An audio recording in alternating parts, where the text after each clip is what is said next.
Didier Deplaise, je présente La Vague d'OVNI et notre invité est Jean Sider. Il est à l'ouest de Paris, à quelques centaines de kilomètres, et cet entretien avec lui que nous présentons va donc devoir se réaliser par téléphone. Bonjour Jean Sider. Bonjour Didier Deplaise. Je suis bien content de vous recevoir. Vous êtes l'incontournable ufologue français, un petit peu en retrait de la vie publique. C'est exact. Si je on peut n'aime dire. pas trop les contacts avec les médias, d'autant que je suis maintenant retraité et que je vis dans un petit village au bord de la mer. Et je suis très casanier, je n'aime pas beaucoup sortir de chez moi. Alors vous avez pondu, si l'on peut dire, beaucoup d'ouvrages sur les ovnis. Oui, j'en ai produit 11 et il y en a un 12e qui est en gestation, qui sortira peut-être en fin 2004 ou dans le courant de 2005. Ça sera le 2e tome de celui que j'ai produit qui s'appelle La vie vient d'une intelligence supérieure, c'est chez JMG. Oui, c'est celui principalement dont nous allons parler Oui. aujourd'hui. D'accord. Alors, en 90, vous avez publié un livre sur l'ufologie américaine, Ultra Top Secret. Oui, c'est exact. Ensuite, vous avez voulu réhabiliter en quelque sorte la vague de La vague de 1954. 54 qui est une vague extraordinaire qui s'est déroulée en France. Et j'ai essayé de faire une compilation de tous les cas qui avaient été publiés dans la presse et puis dans différents ouvrages publiés par des auteurs comme Aimé Michel, Jacques Vallée, etc. Jimmy Gueux aussi. Et ma foi, ça a donné un ouvrage assez consistant avec un cahier iconographique intéressant avec des reproductions de coupures de presse originales de la presse française. Et ça nous a permis, à nous, ufologues français, d'avoir un autre regard sur cette vague qui était beaucoup plus consistant, beaucoup plus riche en informations qu'on l'avait supposé jusqu'ici. Voilà, alors c'est un ouvrage qui s'est bien vendu puisqu'on en a sorti 1000 exemplaires qui se sont tous vendus. Je pense pas qu'il y ait une autre édition. Bien. Vous collaborez également à différentes revues. Oui, je collabore à la Lumière dans la nuit, qui est une revue qui est vendue par abonnement. Et je collabore à Top Secret, la revue de Rock Soccer, qui sort en kiosque, et depuis un an environ, et qui de temps en temps reprend des affaires d'OVNI. Et je suis un des rédacteurs d'ailleurs spécialisés sur les histoires d'OVNI. Alors, je vais avoir l'air de vous flatter en parlant de votre érudition. Oh non, alors là, je vous dis tout de suite, je suis pas du tout un érudit, je suis un autodidacte, j'ai aucun diplôme, je n'ai même pas mon certificat d'études, parce que j'étais pas assez courageux à l'école pour pouvoir m'intéresser à ce que me disaient mes professeurs. J'ai fait un peu de lycée, j'ai fait un peu d'école de commerce, et puis j'ai travaillé très, très tôt, vers 17-18 ans. Vous voyez, je suis pas du tout un érudit. Alors, ce qu'il y a, c'est que j'ai amassé pas mal d'informations au cours de mes recherches, quoi, et que j'ai de bonnes connaissances en ufologie et dans différents autres domaines. Mais enfin, c'est surtout l'ufologie qui est mon dada numéro 1. Oui, mais quand même, vous avez des milliers de bouquins dans votre bibliothèque. Ah, des milliers, j'en ai peut-être 2000 maximum. Hein. Mais c'est déjà pas mal.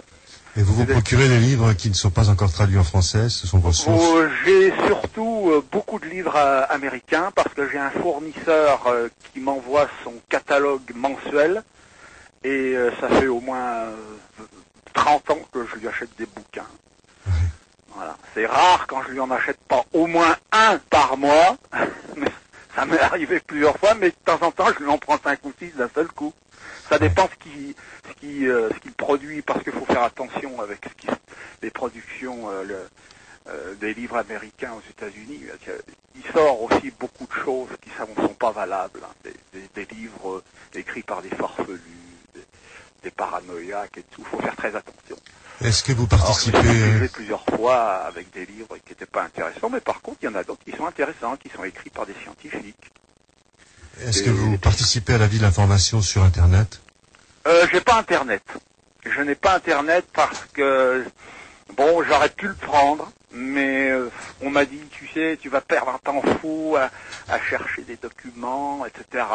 Et puis c'est pas toujours très bon, on dit n'importe quoi. Alors bon, peut-être que je m'y mettrai, mais pour l'instant, je n'envisage pas encore de me brancher sur Internet. Mais ça viendra peut-être, hein, je dis pas, je suis pas non à 100%. Alors, pour les besoins de cette démonstration du livre présent dont nous allons parler aujourd'hui, La vie vient d'une intelligence supérieure, Oui. vous avez dû vous pencher sur les travaux des biologistes, des paléontologues, etc. Oui. Parce que vous en prenez à ce sociovirus, si l'on peut dire, qui est la théorie de l'évolution. Voilà. J'ai observé, je suis pas le premier, hein, il y en a d'autres avant moi, comme le professeur Rémi Chauvin, qui est d'ailleurs une de mes relations, qui a écrit un bouquin il y a 5-6 ans pour dénoncer le néo-darwinisme, quoi, l'évolutionnisme carrément. Et lui, il est beaucoup plus compétent que moi. Il a produit un bouquin qui est assez technique. Moi, j'ai voulu, si vous voulez, essayer de traduire dans le langage de tous les jours tout ce que peuvent dire les scientifiques dans ce domaine-là. Et j'ai noté quand même qu'il y avait beaucoup de choses qui n'allaient pas dans l'évolutionnisme. Et c'est vrai. Et il y en a des Américains aussi qui ont fait le constat. C'est beaucoup plus libéral aux États-Unis pour quand il s'agit de dénoncer l'évolutionnisme, même si ça n'a pas d'écho dans la presse. Hein. La grande presse ne parle pas de ces livres-là. Mais certains scientifiques prennent parfois des risques et en écrivant des livres sur ce sujet sulfureux, tandis qu'en France, il faut faire très attention parce que ça peut porter certains préjudices sur la carrière. Alors, le professeur Chauvin, il est à la retraite depuis longtemps, donc il peut se permettre, lui. Hein. Oui, mais pour autant, Rémi Chauvin ne donnera pas le nom de ses élèves afin de ne pas les griller, c'est ce qu'il nous a dit. Oui, c'est vrai. Alors, cette théorie de l'évolution... Je pense que il y a autre chose à chercher et à trouver. Il y a trop d'imperfections dans... Vous savez que la théorie de l'évolution, elle a été mise au point au milieu du 19e siècle. C'était surtout pour contrer les créationnistes qui disaient « Ah ben non, c'est Dieu qui a créé l'homme et la femme. Regardez, lisez la Bible, dans la Genèse, c'est écrit en toutes lettres et tout. » Et la science qui a voulu complètement se débarrasser de l'influence de la religion a mis au point donc cette théorie avec les travaux de Charles Darwin et puis d'autres chercheurs comme Hans Haeckel, etc. Mais ça ne correspond pas à la réalité des faits. Parce que maintenant, il sort de plus en plus d'éléments qui indiquent effectivement que l'évolution n'est pas linéaire comme le prétend la science. Il y a eu à un moment donné une intelligence X, je suis obligé de l'appeler comme ça, qui est intervenue et qui a donné un petit coup de pouce. Oui, alors donnons l'exemple de cette expérience de soupe primordiale qui a été connue, popularisée en 1954, reproduite par différents labos. Oui. Vous dites que l'atmosphère enfermée dans le ballon scellé n'a jamais pu, à l'époque, en 54, être conforme à, disons, l'atmosphère régnant sur la Terre Oui, c'est vrai. L'expérience de Urey Meyer n'est plus valable. Elle est même plus du tout considérée comme valable dans les milieux scientifiques. Mais on le dit pas trop fort. Hein. On le dit à voix basse. Mais il y a d'autres scientifiques qui ont fait des expériences depuis et qui se sont rendus compte qu'effectivement, cette expérience-là n'était pas concluante, d'autant que la composition du gaz primordial, telle que l'avaient conçue les chercheurs Miller et Urey, s'est avérée ne correspondant pas à la réalité. On a découvert depuis des éléments qui indiquent que la composition du gaz de la Terre était complètement différente. Et vous ramenez sur le devant de la scène, de l'actualité, le chercheur Crick, qui avec Watson a découvert l'ADN, et qui un scientifique quand même qui a fait un travail extraordinaire, hein, puisque c'est lui qui a découvert l'ADN, hein, la double hélice de l'ADN, et lui a carrément dit que la vie avait été importée.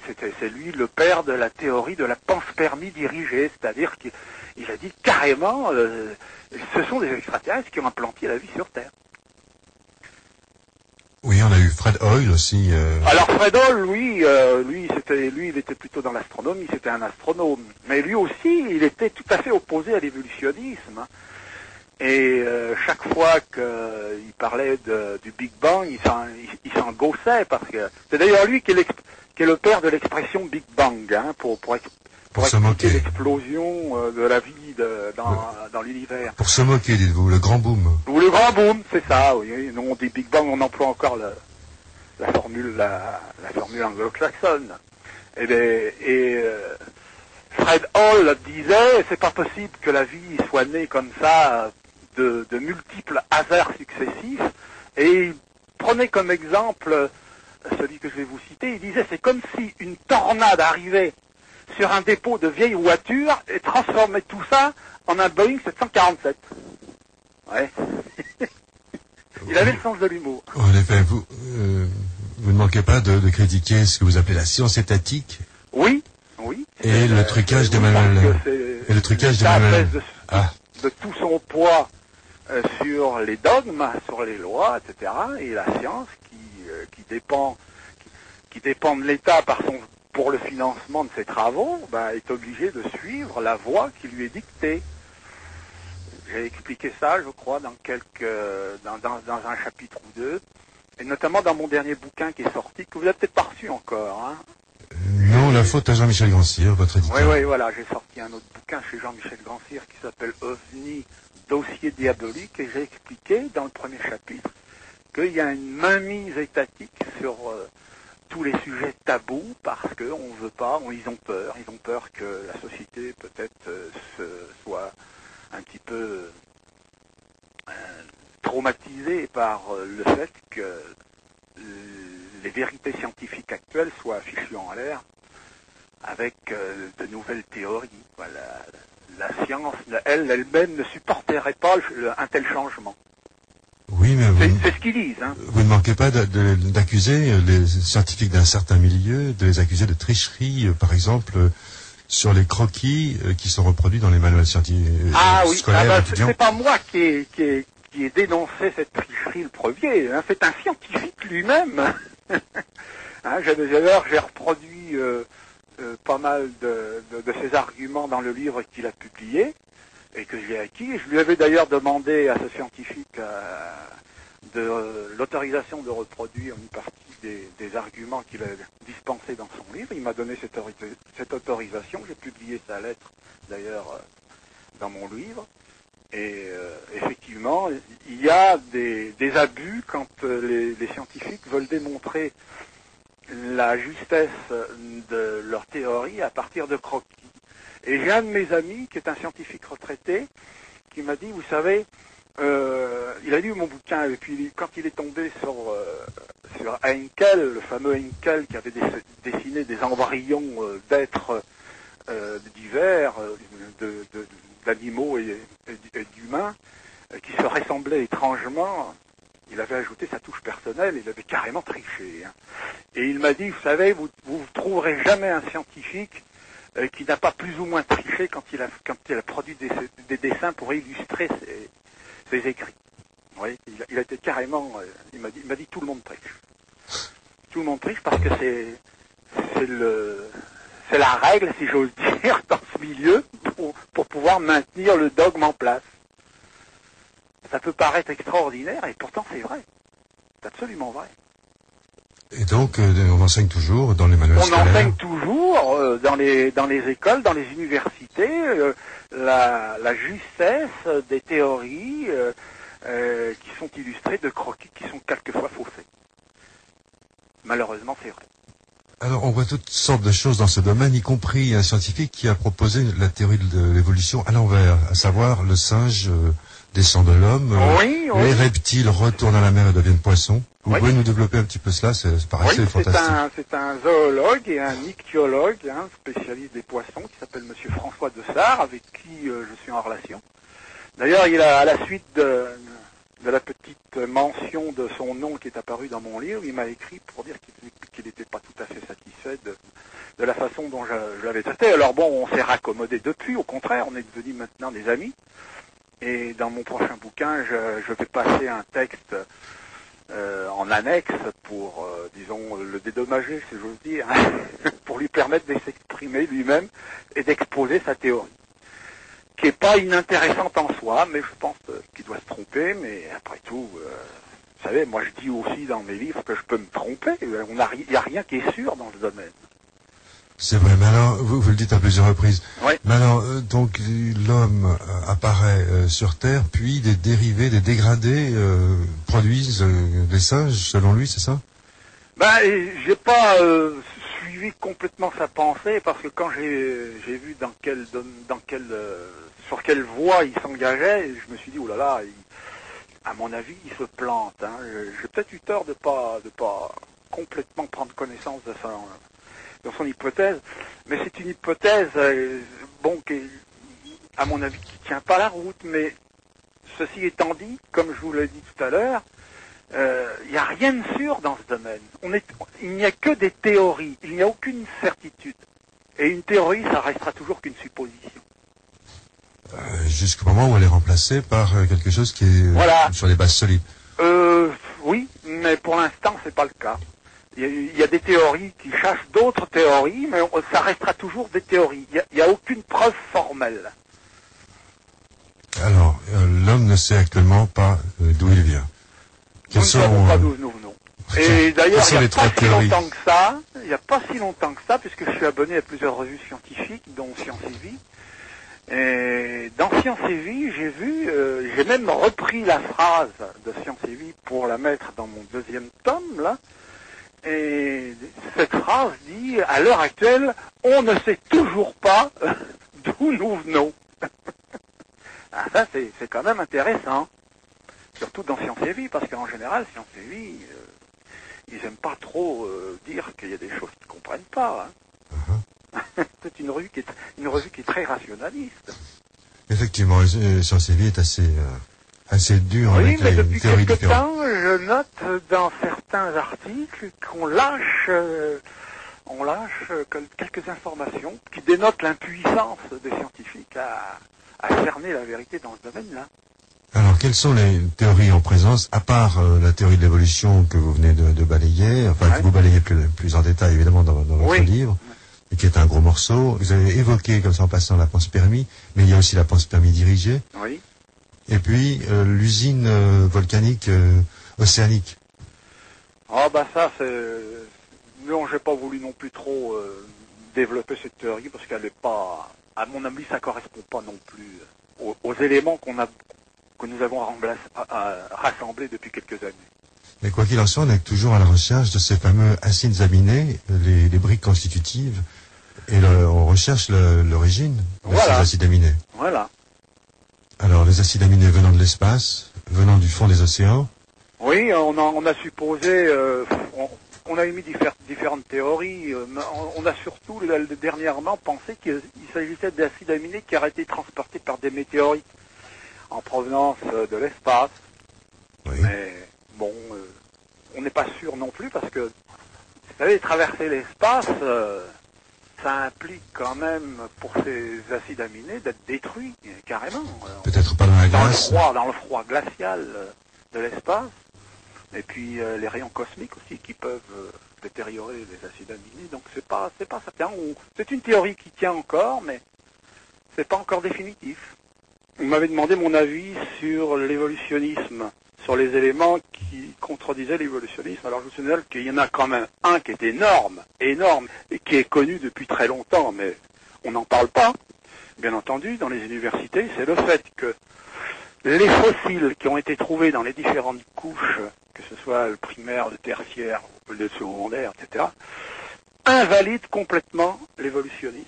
Tout simplement parce que les animaux et les plantes fossilisées qui ont été trouvées, soit correspondent à des espèces qui ont maintenant disparu, soit correspondent à des espèces qui sont toujours existantes et qui n'ont pas évolué. C'est-à-dire qu'en plusieurs centaines de millions d'années, puisqu'il y en a qui vont jusqu'à 400 000, presque 500 000, même je crois qu'il y a des animaux qui ont dépassé 500 000, des fossiles qui ont dépassé 500 millions d'années, on retrouve exactement la même structure physique, donc dans ces couches de terrain vieilles, très vieilles de plusieurs centaines de millions d'années, que leur descendance actuelle. Il n'y a aucune modification, il n'y a pas de mutant, il n'y a pas de chaînon manquant. Et ça, c'est une sérieuse épine dans le pied des évolutionnistes. Mais il y en a d'autres encore. Hein. J'ai pas tout en tête parce que comme je ne suis pas scientifique, j'ai pas la capacité toujours de retenir toutes les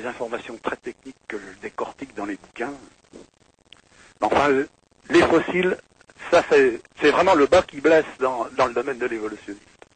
Dans toutes les disciplines de la science, il y a des faits qui s'opposent à l'évolutionnisme, mais on ne le dit pas aux étudiants dans les universités, c'est passé sous silence.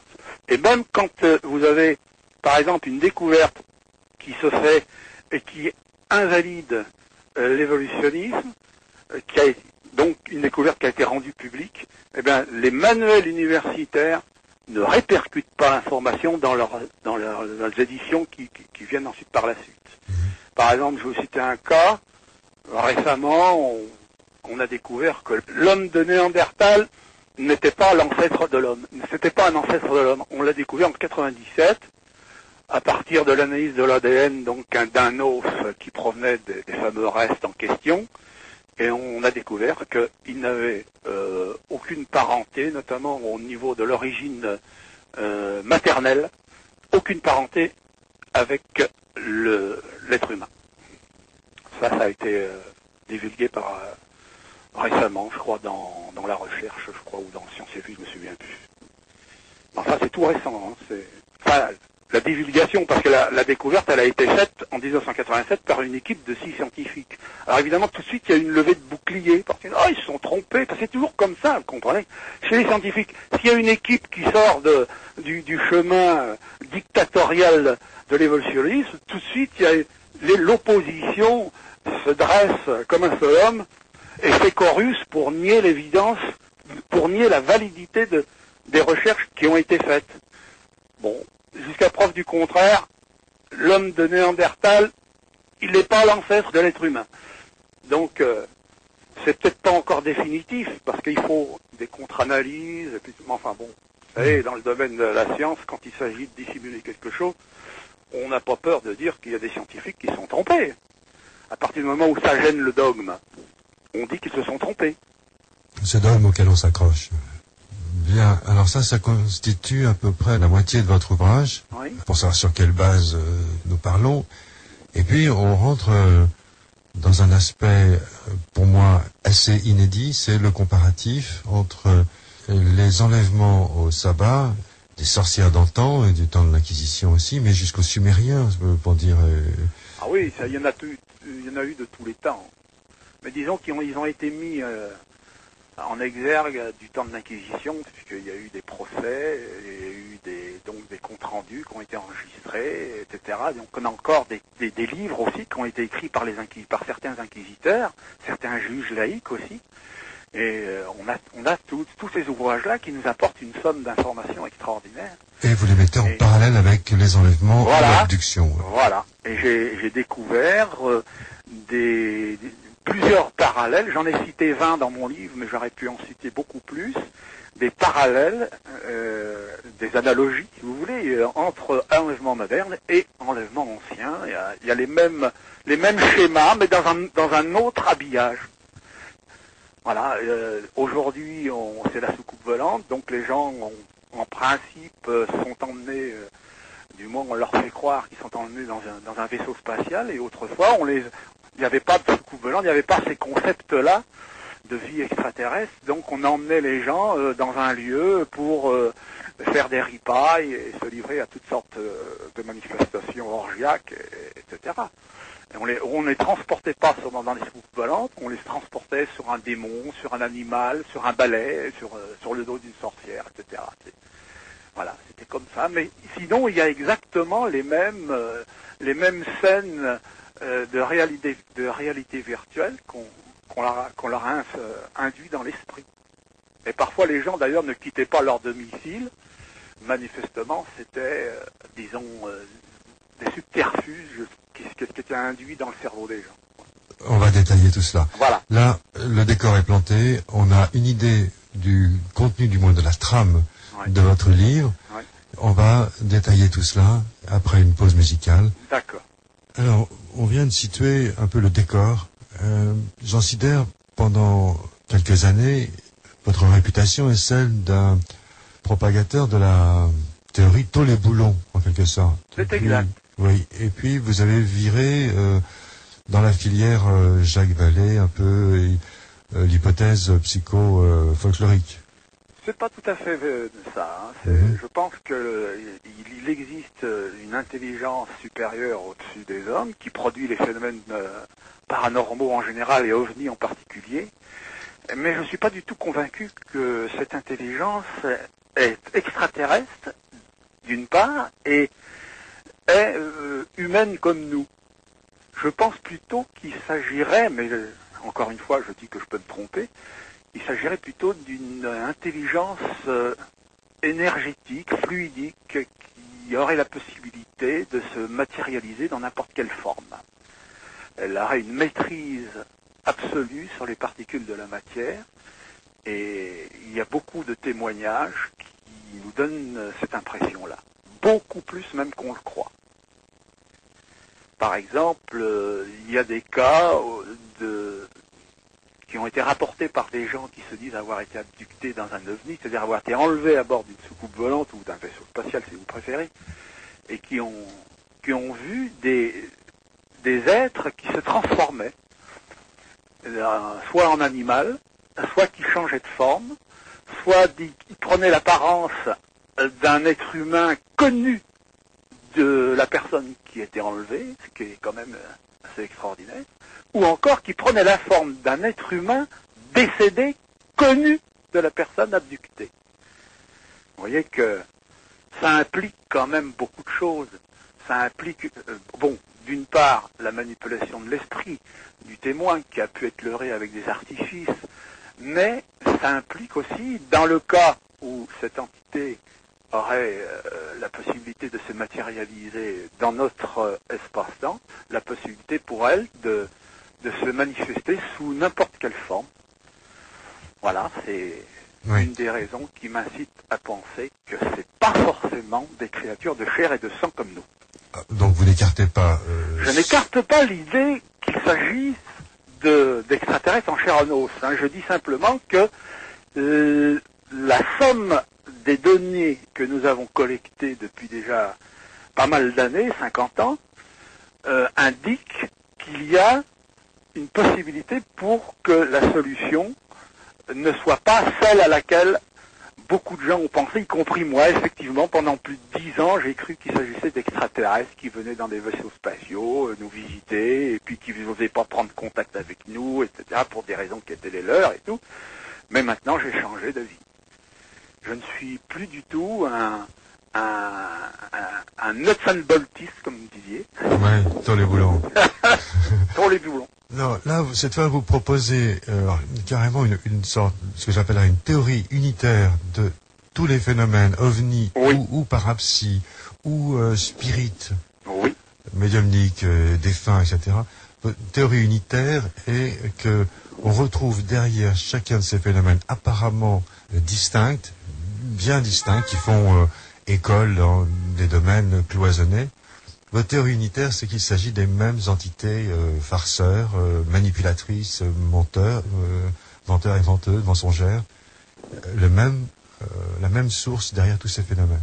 Oui, je pense qu'il s'agit de la même intelligence, mais il pourrait s'agir évidemment, en ce qui concerne les entités elles-mêmes, des extensions multiples. Hein. Il y aurait une matrice qui serait directrice de toute cette opération, qui se situerait, alors là j'en sais rien où elle se trouve, et elle se retrouve sur Terre, probablement, mais où exactement, je n'en sais rien, et elle manipulerait les êtres humains à partir d'entités qui auraient une certaine autonomie. C'est pour ça qu'elles sont assez diversifiées. Il y a pas que les extraterrestres, il y a les esprits des morts, autrefois il y avait les fées, les dieux, les esprits du plan astral, etc. Elles s'identifient selon les concepts des personnes qui ont affaire à elles.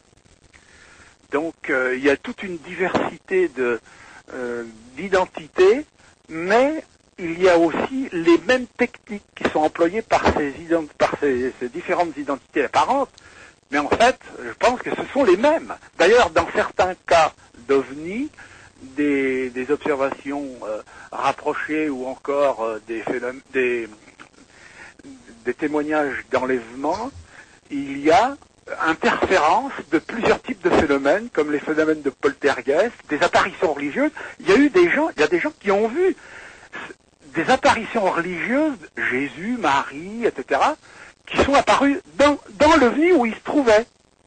C'est ça qui est extraordinaire. Alors, le meilleur exemple, c'est Raël. Que dites-vous, Raélien? Raël prétend avoir vu Moïse, Abraham, etc., à bord des ovnis à l'occasion de dîners somptueux. Je ne sais pas. Je me suis jamais trop intéressé à Raël parce que je pense que là, lui, il est allé beaucoup trop loin, et puis je pense qu'il tire surtout un bénéfice lucratif, dirons-nous, à se faire passer pour un envoyé des extraterrestres ou un envoyé de Dieu, je sais pas exactement que. Il est prophète, il se prend pour un prophète ou quelque chose comme ça, je crois. Oui. Et il a fondé une secte et il est établi maintenant, je crois qu'il est au Canada maintenant. C'est ça, oui. Ouais. Et il sort d'un récent procès qu'il a perdu d'ailleurs contre un ancien un ami d'enfance auquel il avait avoué qu'il avait pu mentir, évidemment. Oui, moi je pense qu'il a appuyé beaucoup sur le champignon. Ouais. Hein. Revenons aux visions, oui. Donc y compris religieuses, à bord des engins que l'on produit. Alors pour vous, c'est une hallucination produite dans le champ de la conscience de l'enlevé. Oh, je pense, oui. Je pense qu'il y a la plupart de ce que, pour ne pas dire tout ce que prétendent voir les abductés, tout ça, ça se produit dans leur cerveau. Même si, parce qu'ils passent sous le contrôle des entités. L'entité est carrément dans le cerveau de la personne, à mon avis, c'est ça. D'ailleurs, il y a une affaire que j'ai citée, je ne sais plus si je l'ai citée dans mon dernier livre, mais je l'ai citée dans un de mes livres. C'est l'affaire du policier Schirmer, qui s'est déroulée aux États-Unis en 1967. C'est un policier qui avait vu un ovni atterrir, il avait été emmené à bord de l'ovni, et à bord de l'ovni, il avait vu des êtres humains normaux, qui avaient des uniformes assez curieux, et on lui avait montré un tas de choses, etc. Et quand il a été restitué à son environnement, il a tout de suite averti ses supérieurs, il a dit je crois que j'étais enlevé et tout, et on l'a mis sous régression hypnotique. Et sous régression hypnotique, il répondait aux questions des hypnotiseurs et il donnait tellement d'informations sur ce qu'il avait vu et sur ce qu'il avait appris dans l'engin supposé où il avait été amené, que à la fin de la séance,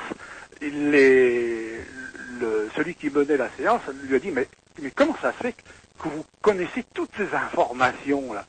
Alors il a répondu mais c'est quelque chose qui me le dit dans mon esprit. Quand vous posez votre question, il me donne la réponse. Mm-hmm. Vous voyez, donc l'entité était présente pendant la séance de régression hypnotique. Et il y a un autre chercheur, c'est un chercheur mexicain dont je n'ai pas le nom en tête, mais qui s'est aperçu lui aussi en faisant des régressions hypnotiques que les gens répondaient, c'était l'entité qui faisait répondre, qui donnait les réponses aux personnes qui étaient hypnotisées. C'est ça et ça a complètement échappé aux chercheurs américains. J'ai plusieurs livres dans ma bibliothèque qui parlent du cas Schirmer, mais qui ne donnent pas ce détail. Je l'ai trouvé dans un tout petit bouquin d'Eric Norman, je crois, qui s'appelle l'auteur, qui donne la retranscription complète de la séance de régression qu'a suivi le policier Schirmer, Herbert Schirmer, et lui donne cette indication, alors que ses collègues, comme Jérôme Clark, etc., ne donnent pas cette indication, alors qu'elle aurait dû tout de suite sauter aux yeux des chercheurs américains, mais je ne sais pas pourquoi ils ont fait l'impasse sur cette indication qui est quand même primordiale.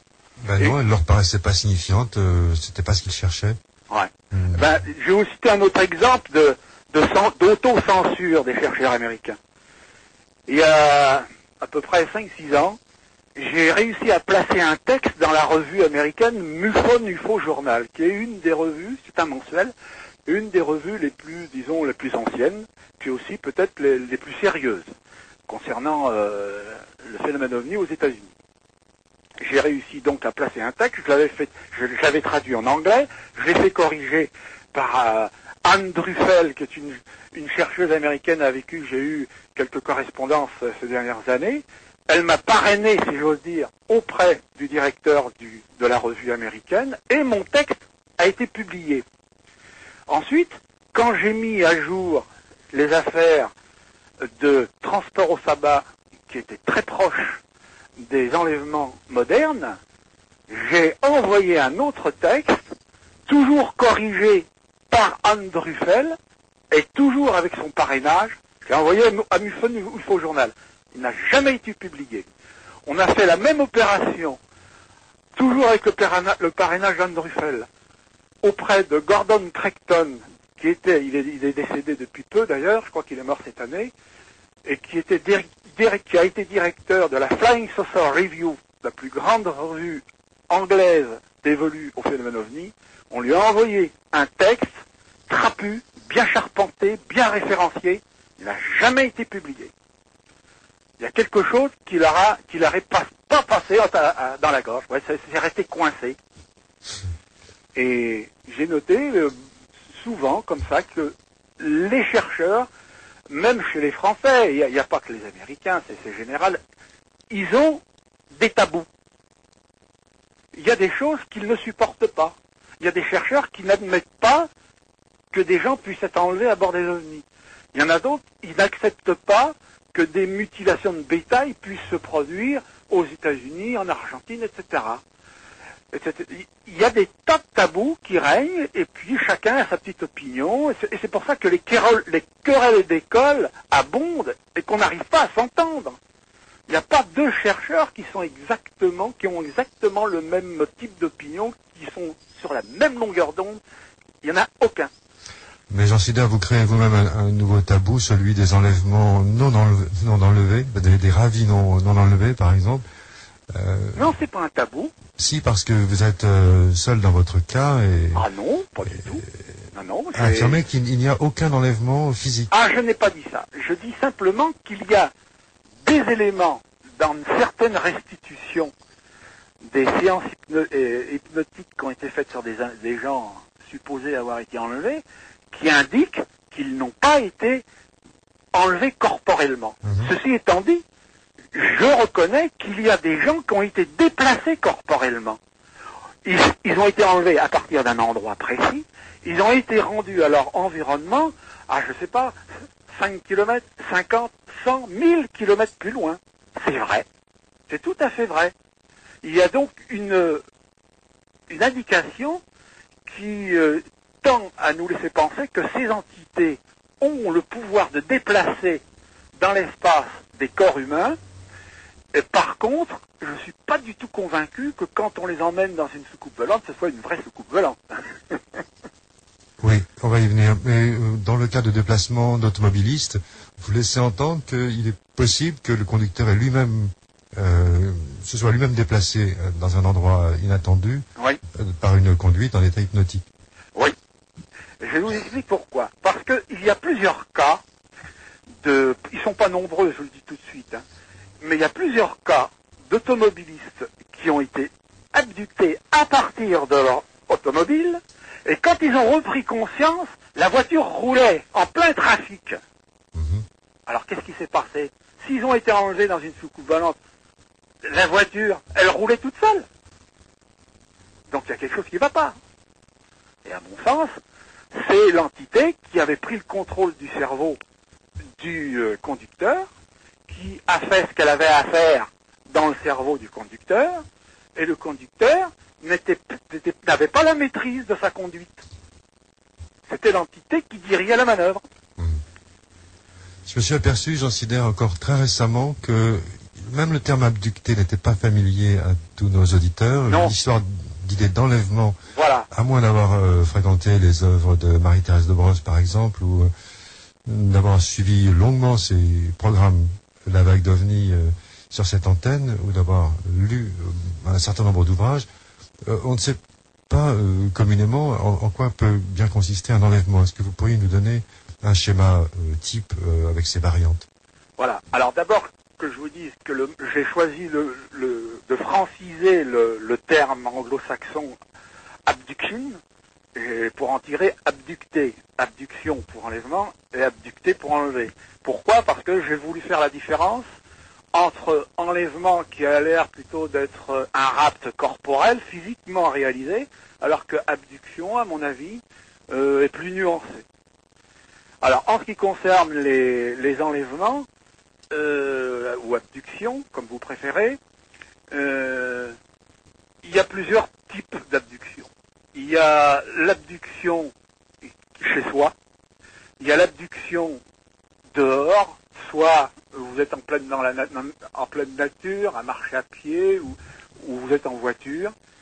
Et puis, il y a plusieurs façons aussi de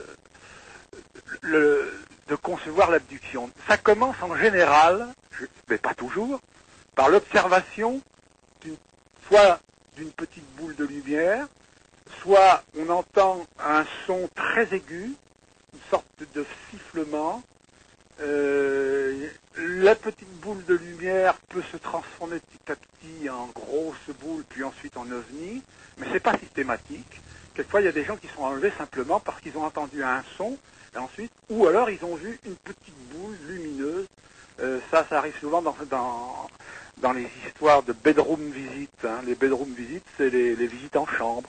C'est-à-dire que la personne est couchée dans son lit et elle est abductée à partir de son lit. Mais quelquefois, elle est même abductée pendant son sommeil. Donc, elle n'a rien vu, elle n'a rien entendu. Alors, il y a plusieurs types d'abduction. Et c'est pas toujours le même scénario qui se déroule pour indiquer qu'il va y avoir abduction. Mhm. Voilà.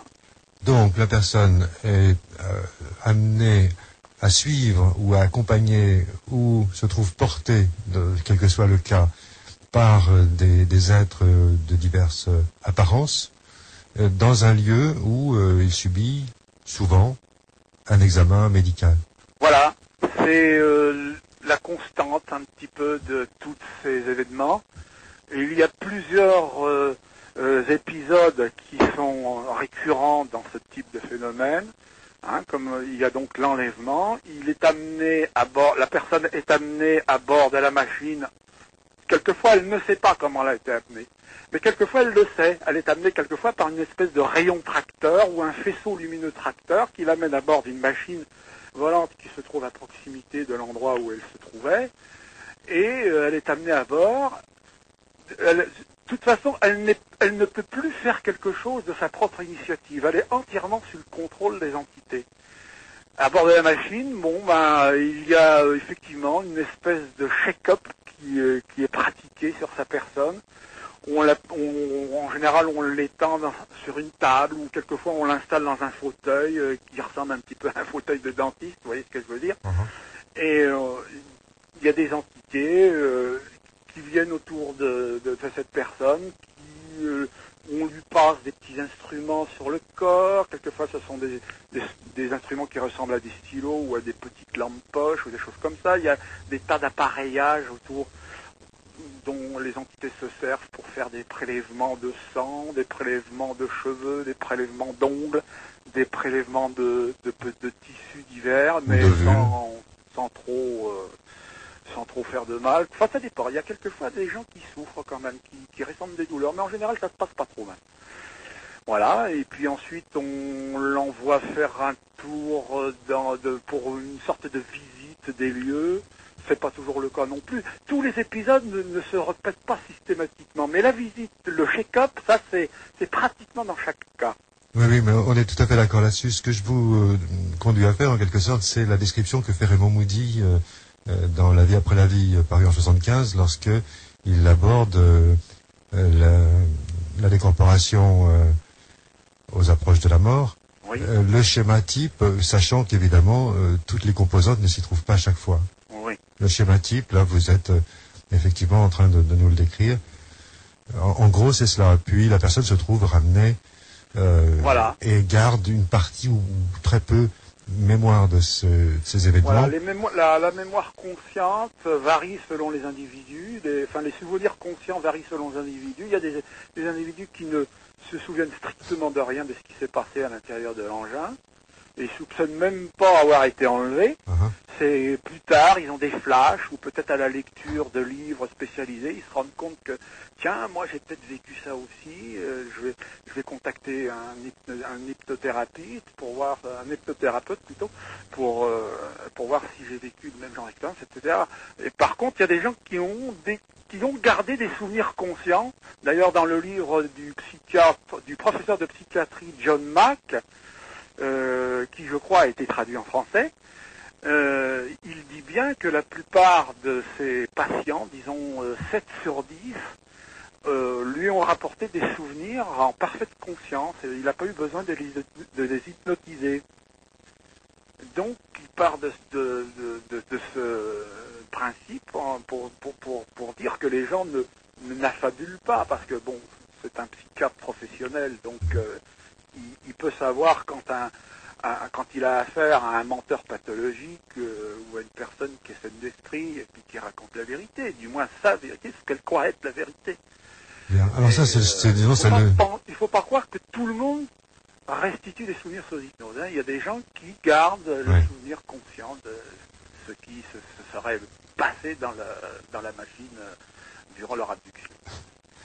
Alors ça, c'est le schéma général. Oui. On ne s'est pas encore étendu sur les préoccupations apparemment sexuelles récurrentes des entités très préoccupées par l'activité sexuelle humaine, le prélèvement d'ovules, de sperme. Oui. Oui. L'actualité sexuelle des êtres humains intéresse beaucoup les entités, semble-t-il. Et d'une façon générale, la plupart des abductés, enfin disons une grande partie, ont fait l'objet de prélèvements de sperme pour les hommes, d'ovoïdes pour les femmes, mais c'est pas non plus systématique. Hein. Mais disons que on retrouve de plus en plus souvent ce schéma-là. Et quand ils posent des questions, quand ils arrivent à poser des questions, ou du moins quand on leur permet de poser des questions, parce qu'en général l'esprit des témoins est sous le contrôle des entités, les gens se disent par exemple, mais pourquoi vous faites ça? Alors les réponses varient. Mais en général, celle qui revient le plus souvent, c'est le fait que les entités prélèveraient des matériaux génétiques pour préserver la race humaine d'une disparition éventuelle suite à une catastrophe naturelle qui peut survenir dans les prochaines années ou peut-être dans les prochains siècles, je ne sais pas. Hein. Mais c'est pas toujours cette réponse-là qui est faite. Parfois on dit c'est parce qu'on veut mélanger les gènes de l'être humain avec les gènes de nos représentants pour créer une race hybride, parce que cette race hybride est appelée à remplacer la vôtre dans un avenir qui se situe, on ne sait pas trop quand. Hein. Il y a différentes réponses qui sont faites, mais en général c'est ces deux-là qui reviennent le plus souvent. Alors ces préoccupations sexuelles les mènent parfois à accomplir de véritables viols en prenant le masque et l'apparence du conjoint pour faciliter les choses. Exact, ça arrive quand ils ont des difficultés avec certains... Enfin, c'est ce qui me paraît à moi pas évident forcément, mais disons c'est ce que je pense. Quand certains abductés font des difficultés, ne coopèrent pas totalement avec les entités et ne font pas toujours ce qu'elles veulent, il se peut qu'une certaine violence intervienne. Donc on peut penser que dans certains cas, il y a une forme de viol qui est opérée chez certaines femmes notamment. Et pour faciliter cette opération, il arrive que l'entité prenne la forme d'un être cher, soit d'un mari, d'un amant, d'un fiancé, ou j'ai même un cas dans mes dossiers là, que je vais citer dans mes prochains bouquins, qui cite le cas d'une femme qui a été, disons, honorée de la visite sexuelle d'un acteur de cinéma disons que c'était l'acteur de cinéma qu'elle préférait, quoi. Donc l'entité a puisé dans son cerveau l'image de cette vedette de cinéma pour faciliter son opération. Eh oui. Donc ils sont polymorphes. Ils sont polymorphes, ou du moins ils le font croire. Je ne suis pas certain, mais si, je pense quand même qu'ils sont polymorphes, puisqu'ils arrivent à matérialiser des formes dans notre espace-temps, puisque on a des preuves de cela. Hein. Ça s'est passé dans les années 1870, 1871, 1872. Le professeur Crookes, qui est un scientifique anglais de haut niveau, qui a obtenu en son temps pas mal de distinctions, a fait des études sur les manifestations ectoplasmiques d'entités savez, dans ces fameuses séances de table tournante qui étaient très à la mode à la fin du 19e siècle et au début du 20e, et surtout en Angleterre, mais enfin il y en a eu en France aussi, et il a pu contrôler la matérialité d'une entité qui s'est matérialisée en présence de plusieurs témoins, dont le professeur Crook et quelques collègues scientifiques qui avaient accepté de venir. Il a pu la toucher, écouter son cœur qui battait, écouter le pouls, la peser. Et ce qui était curieux, c'est que quand il la pesait à plusieurs intervalles de temps, le poids était différent, ainsi que la taille. C'est quand même amusant. Et donc, on sait que ces entités peuvent matérialiser des formes corporelles temporairement. Et elles peuvent se mettre à l'image de ce qu'elles veulent. Elle peut prendre le faciès d'une personne même vivante ou morte. En l'occurrence, le professeur Crook, il a eu affaire à une jeune femme qui lui a dit « Moi, je suis l'esprit d'une jeune femme qui est morte il y a tant d'années, etc. » Bon, elle se faisait appeler Cathy King, je sais pas, c'était pas son vrai nom d'ailleurs.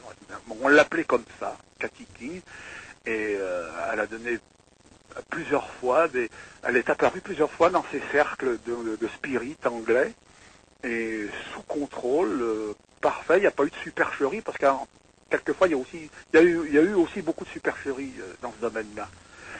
Et là, c'était pas de la supercherie, ça a été prouvé donc scientifiquement, mais bon, la science n'a pas tenu compte de ça, et on a fait comprendre au professeur Crook que s'il continuait des petites expériences de spiritisme, ça allait entacher sa carrière, et puis au bout d'un certain temps, il a abandonné.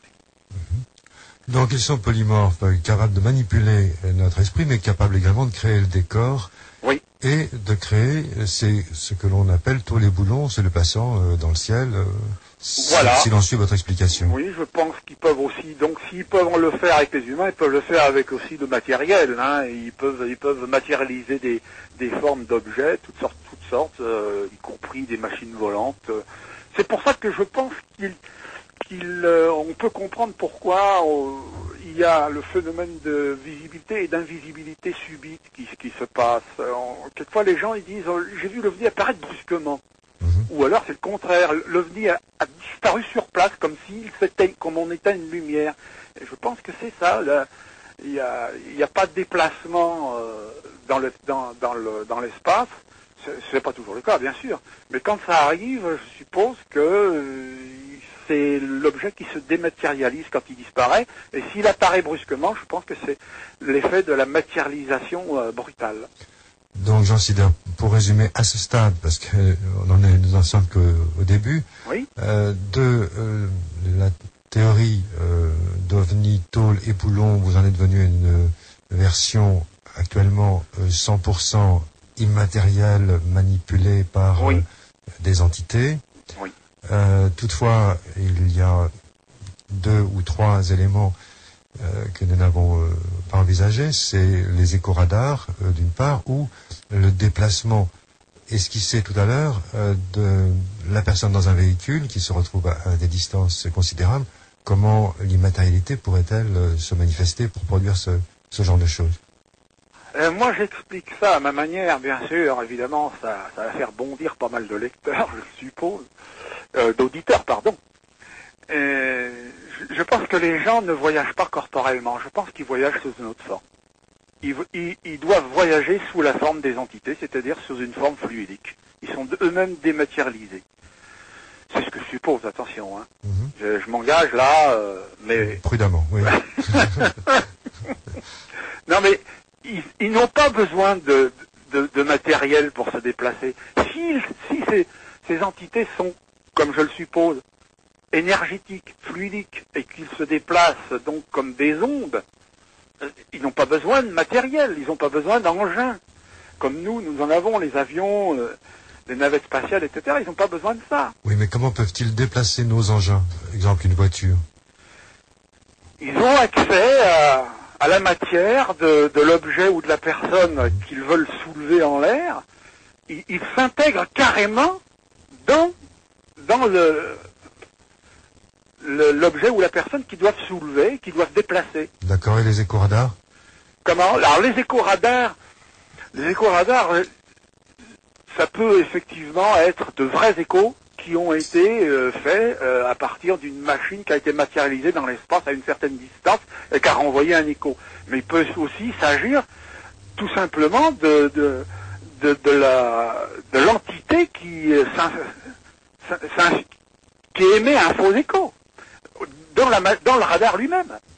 Bien, Jean Sider, on va faire une nouvelle pause musicale. Oh, oui. Et là, on doit remarquer que à la fois vous nous donnez une idée 100% immatérielle du phénomène, mais ce qui ne vous empêche pas, dans le récent Top Secret Magazine, de produire un dossier extrêmement pointu sur le crash de Roswell, voilà, qui serait tôt le boulot. Donc vous êtes un petit peu entre deux chaises, et c'est le côté intéressant. On y revient, on y reviendra tout à l'heure. Et puis on va, après cette pause musicale, on va partir en sabbat. Nous sommes en compagnie de Jean Sider, auteur d'une dizaine d'ouvrages sur le sujet, mais en particulier, aujourd'hui, nous traitons de ce livre paru chez JMG, La vie vient d'une intelligence supérieure. Nous avons abordé la contestation de la théorie de l'évolution, la science étatique, etc. Et puis, aborder cette idée que développe Jean Sider de l'immatérialité du phénomène OVNI et une sorte de théorie unifiée, si l'on peut dire, de tous les phénomènes parapsychologiques, de tous les domaines, passant sous la même commune explication des entités manipulatrices immatérielles. Et Jean Sider, ce qui vous a caractérisé en particulier dans ce travail, c'est le parallèle entre les enlèvements et le sabbat ancien, qui va nous ramener jusqu'aux Sumériens, puisque par défaut d'écriture précédente, nous ne pouvons remonter antérieurement. Ce parallèle, il est frappant, et en particulier sexuel. On en était aux enlèvements et aux examens gynécologiques, au coït, etc., et à la fécondation, à l'hybridation.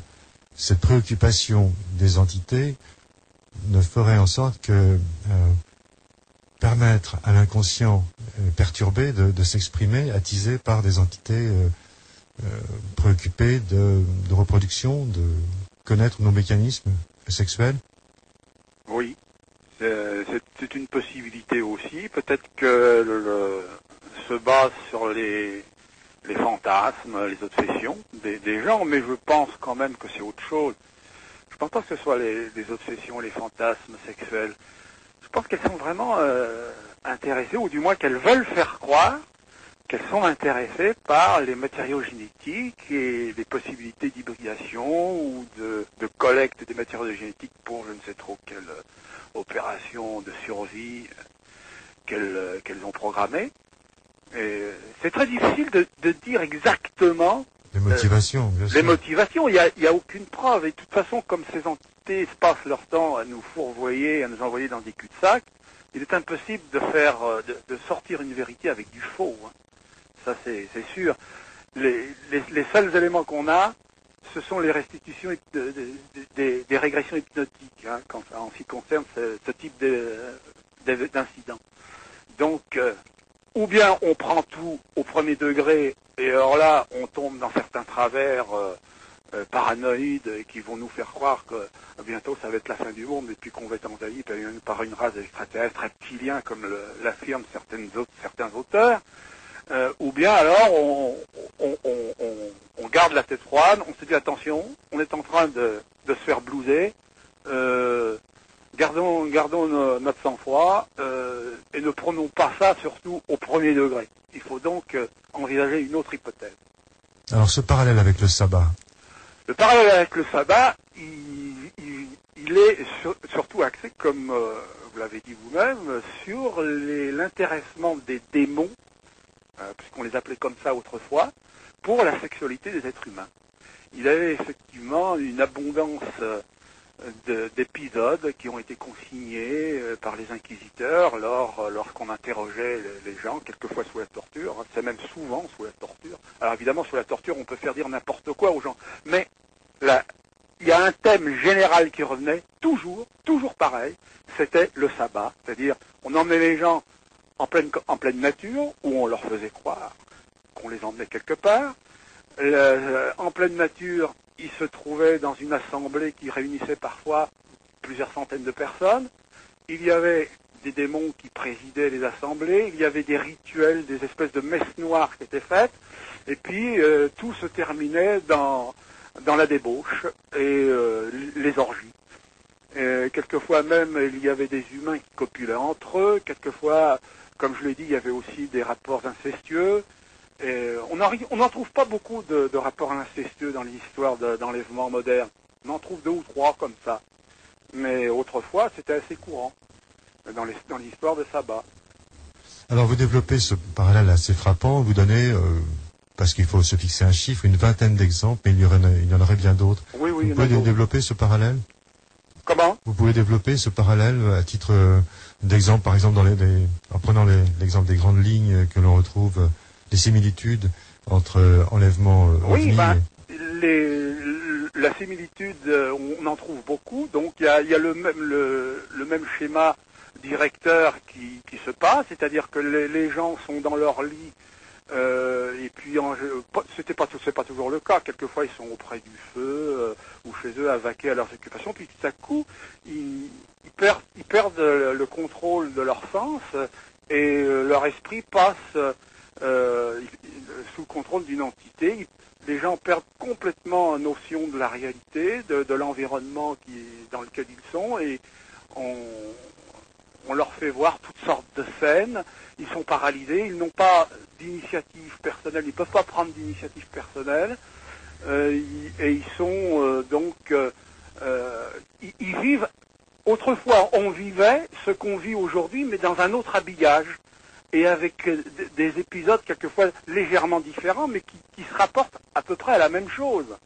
Hein, il y avait toujours cette histoire de sexe qui revenait sans arrêt, et des copulations quelquefois avec les entités qui prenaient des apparences soit de diable, soit d'hommes en noir, à l'aspect tout à fait humain, et on retrouve tous ces parallèles-là. Je ne peux pas vous les décrire tous, parce que je n'en finirai pas. Mais par exemple, il y a aussi les entités qui se transforment à l'image d'un animal.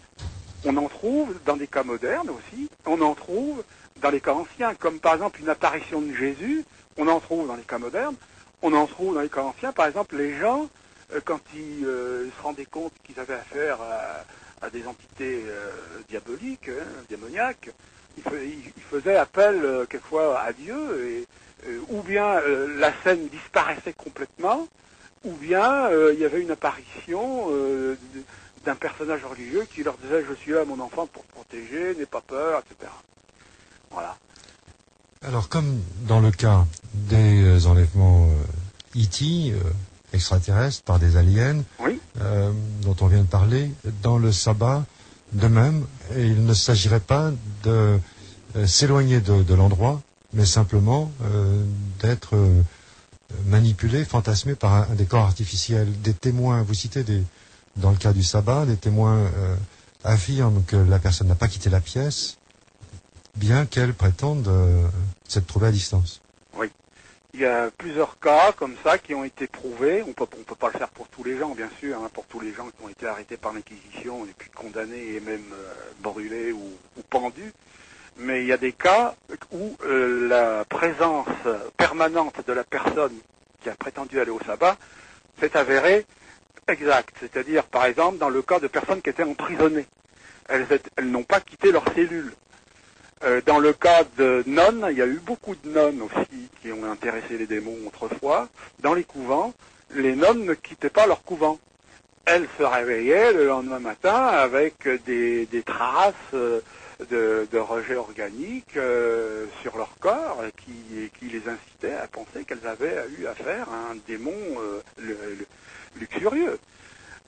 Donc, ces cas de nonnes qui étaient enfermées dans un couvent et de prisonnières donc dans des géoles indiquent que le corps n'a pas été déplacé, d'autant qu'il y a des geôliers quelquefois qui les voyaient. On a vu des geôliers qui surveillaient les soi-disant transportés au sabbat, et ils les ont vus simplement s'agiter de convulsions diverses sur leur paillasse, mais le corps était toujours là. Oui, il y a aussi l'explication selon laquelle l'entité produirait un corps illusoire pendant que la personne voyage. Oui, ça c'est les inquisiteurs qui ont lancé cette explication pour justifier le transport en corps, parce qu'ils étaient partagés en deux camps, les inquisiteurs.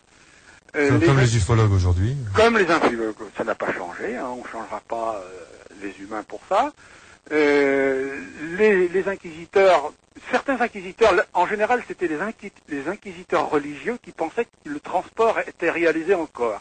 Et puis vous aviez les juges laïcs qui, eux, estimaient que c'était des fantasmagories, des illusions du diable, que les gens ne bougeaient pas de chez eux et puis qu'ils fantasmaient, etc., etc. Mais d'une façon générale, quand même les laïcs pensaient que c'était le diable, mais que les transportés au sabbat vivaient leur expérience sur place, chez eux, ou du moins là où ils se trouvaient, au moment du début d'expérience, et qu'ils ne voyageaient pas du tout pour aller participer à des agapes et puis des bacchanales quelque part. Alors votre hypothèse immatérielle couvre également tout le domaine de ce qu'on appelle les elfes, les lutins, les farfadets. Vous nous faites voyager en Irlande, en Angleterre, et encore une fois jusque du temps de Sumer, et nous montrer que tout au long des âges, tout au long de l'histoire, les populations, selon les régions, leur attribuant des noms différents, en fait, étaient sujets à des manifestations semblables. C'est exact. Les entités ont pris des identités diverses selon les temps, les lieux, les ethnies, les croyances du moment. Elles se sont calquées donc sur tout ce que croyaient les gens, tous les mythes qui circulaient pour prendre des identités qui correspondaient aux croyances locales.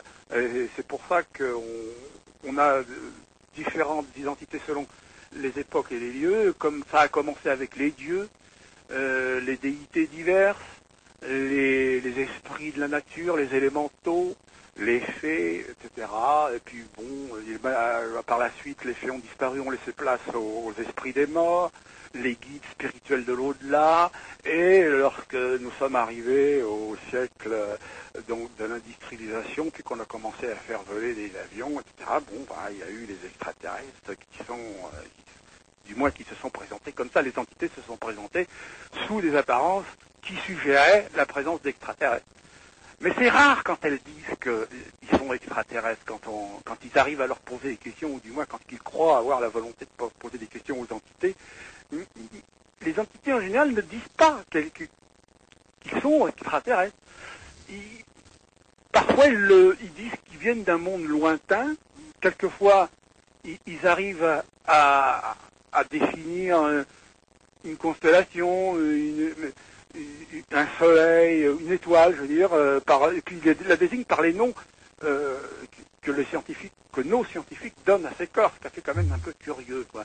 Par exemple, ils disent on vient d'une planète qui tourne autour de l'étoile Tau Ceti ou autour des Zeta Reticuli, etc.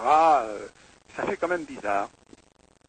Oui, il y a une trentaine d'années, le philosophe américain Timothy Leary s'était penché sur le livre des morts tibétain avec ses déités irritées, ses déités paisibles, et il en avait fait une adaptation moderne montrant que l'univers fantasmatique, si l'on peut dire contemporain, ne verrait pas la même chose, mais projetterait son contenu, son contexte culturel actuel. Exemple, il verrait, plutôt que des déités irritées, il verrait des robots, des mécaniques effrayantes.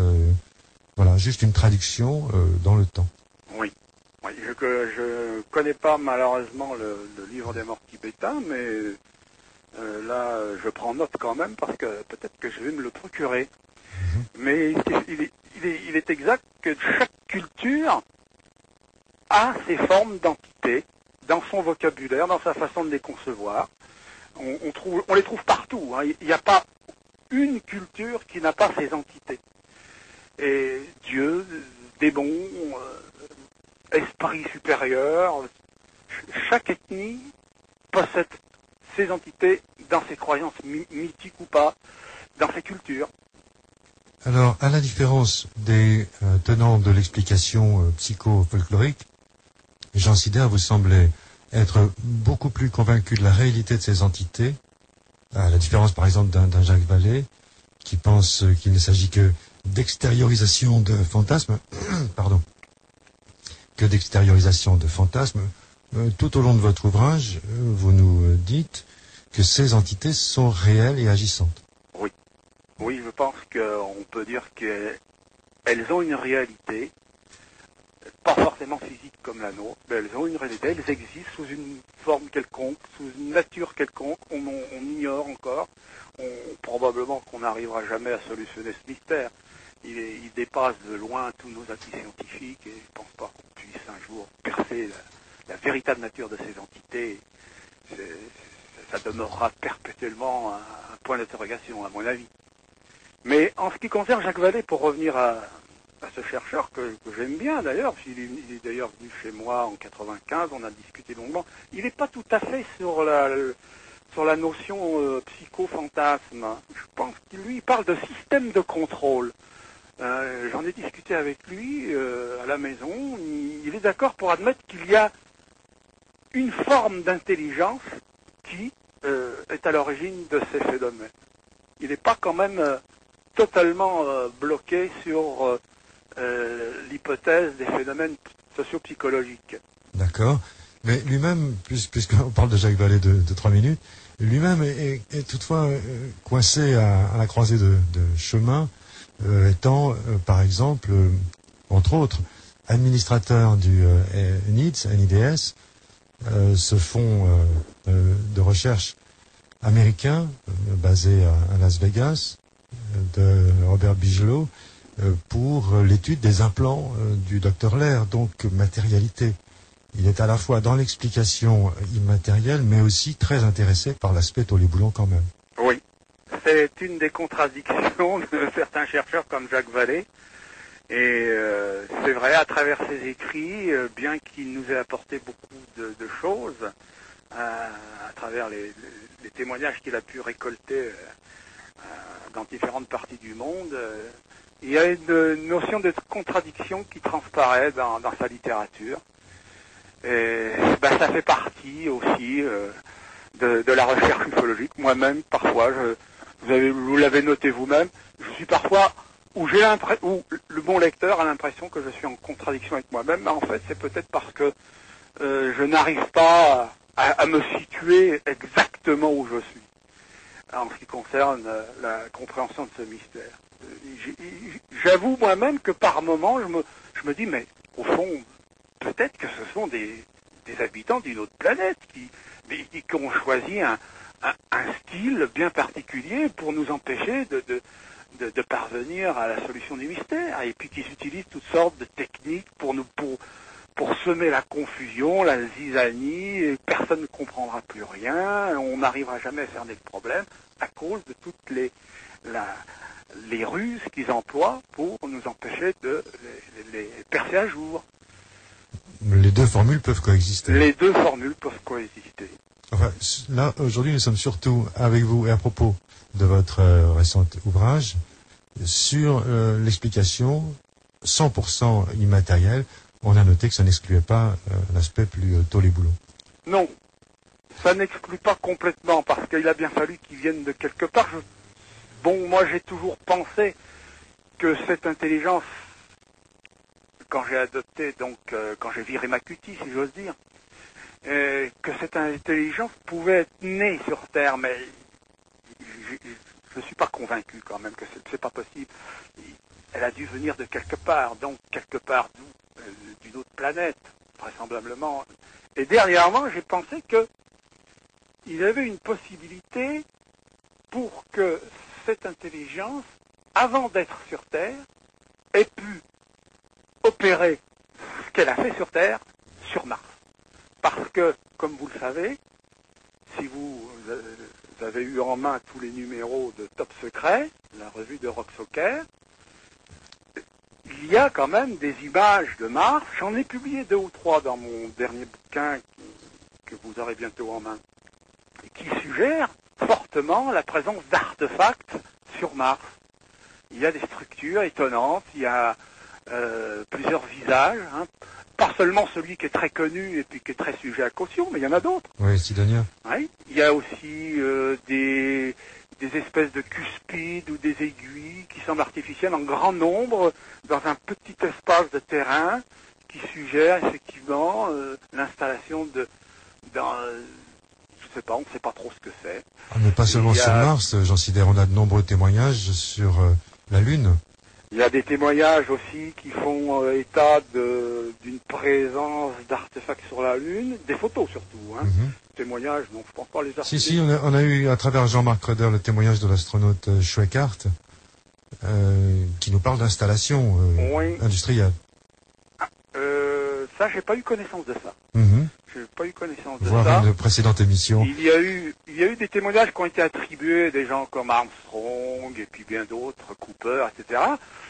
Cooper, dans son livre qui est sorti en français il y a 2 ou 3 ans, là, il dit non, il n'y a rien sur la Lune, mais en fait, je pense qu'il a dû être quand même mis au pas par ses anciens employeurs qui ont dû lui dire bon, il a dû jurer de ne pas dire la vérité parce que c'est pas possible. Il admet le crash de Roswell comme s'étant produit. Par contre, en ce qui concerne la Lune, il dit que non, il n'y a rien.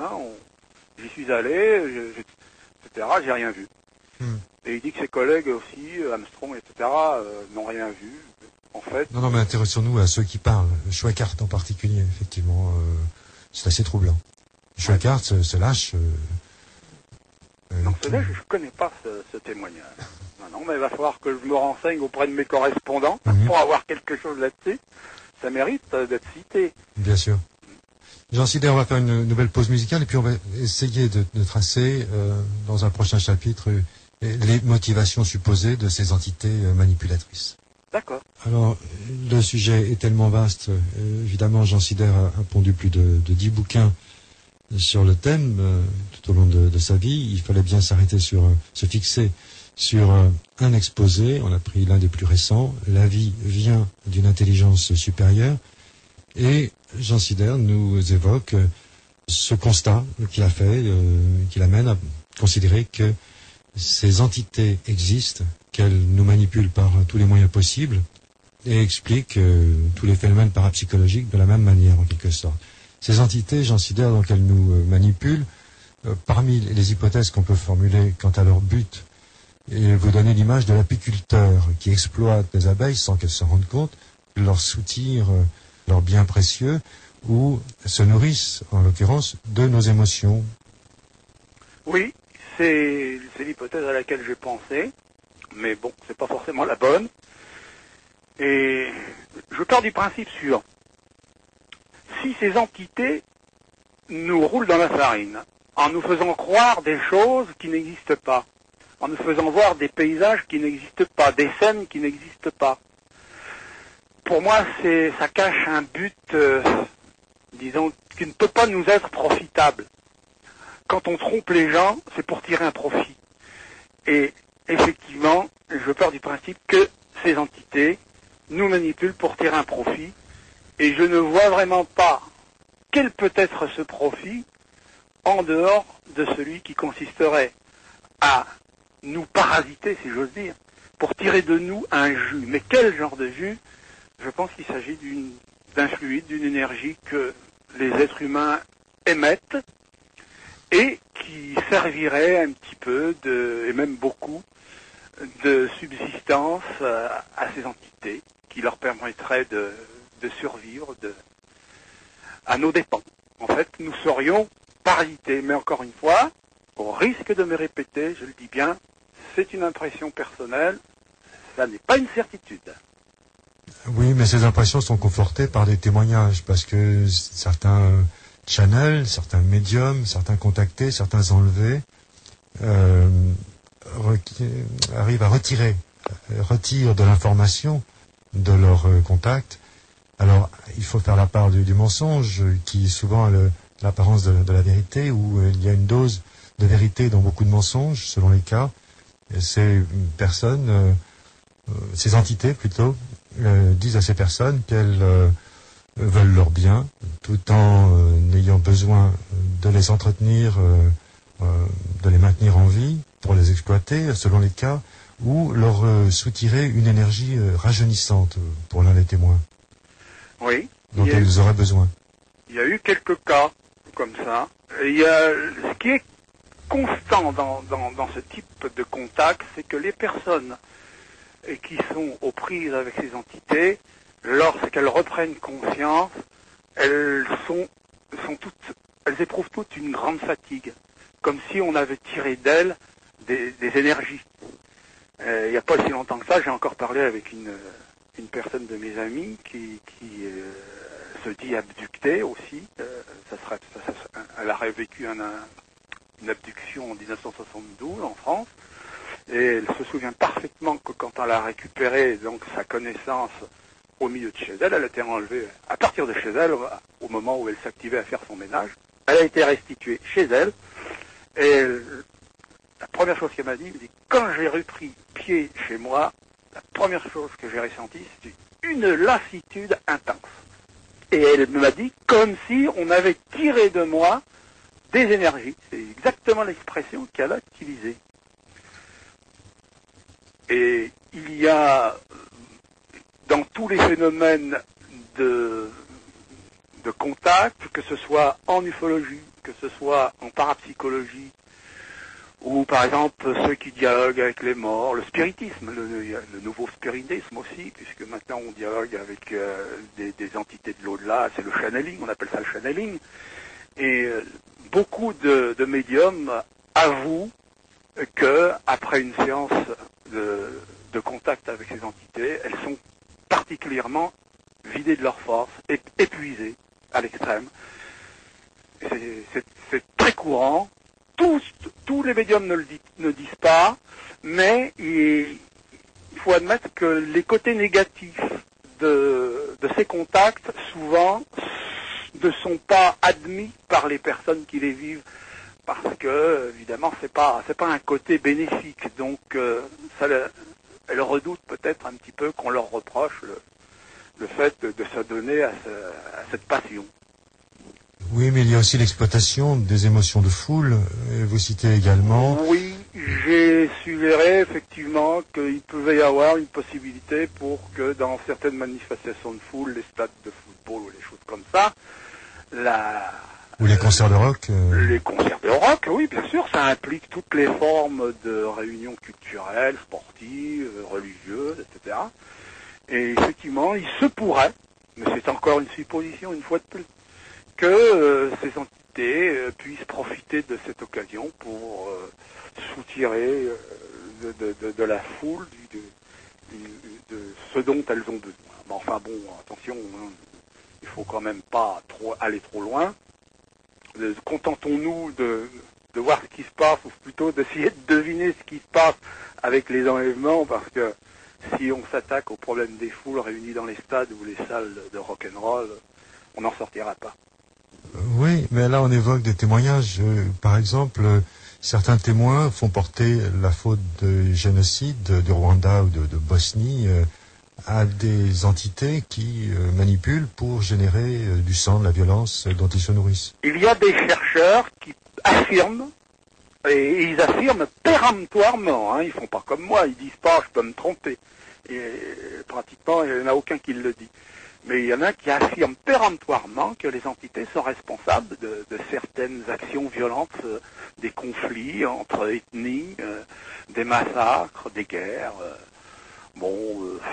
Qu'est-ce qu'on peut dire de ça? On ne peut rien prouver. On ne peut rien prouver. De toute façon, la guerre, la violence, c'est un trait humain. Depuis que l'homme taille les silex, il se bat entre eux, avec ses congénères. Ça n'a Plus ça va, plus ça a pris de l'ampleur avec la technologie, bien sûr. Hein. Maintenant, les massacres, chaque fois qu'on en perpétue, ça tombe par milliers. Et encore, heureusement, on n'a pas, en dehors du Japon, on n'a pas utilisé l'arme atomique. Heureusement. Mais bon, je pense pas quand même qu'il faille aller si loin que ça. Non, on est dans le recueil de témoignages. On est dans le Pia-Pia, dans le récit de ce qui se raconte. Voilà. Oui. Oh, il y a beaucoup de rumeurs qui circulent, hein.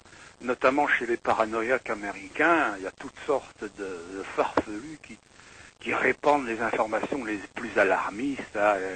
Il y a un Anglais qui fait croire que les grands de ce monde sont des extraterrestres reptiliens déguisés en terriens. Oui, lui, il a été repéré. Oh là, il a publié 2 bouquins en France qui sont vendus, paraît-il, que des petits pains. Enfin bon, s'il y a des gens qui nourrissent leur esprit avec des fantasmes comme ça, moi personnellement ça ne me dérange pas, mais ça me rend un peu triste. Oui, bien sûr. Donc, lui est connu, repéré, identifié comme un délirant notoire. Et il n'est pas seul, malheureusement. En Angleterre, ils sont pas nombreux, mais aux États-Unis, ça pullule. Non, revenons au thème de parasitage, d'esprit prédateur. Vous faites parler à travers Castaneda le chaman mexicain Don Juan Matus, qui parle d'un prédateur tapi dans l'ombre depuis l'origine de l'humanité. Oui, j'ai cité ce témoignage-là parce que il émanait quand même d'une personne qui était quand même relativement sérieuse, qui a fait des enquêtes de terrain, qui a une formation, je crois, d'anthropologue, quelque chose comme ça. Et il a rencontré effectivement des chamans mexicains les chamans sont des médiums aussi, hein, ils dialoguent avec des esprits, les esprits de leurs ancêtres ou les esprits des guides spirituels. Et certains chamans ont reçu, semble-t-il,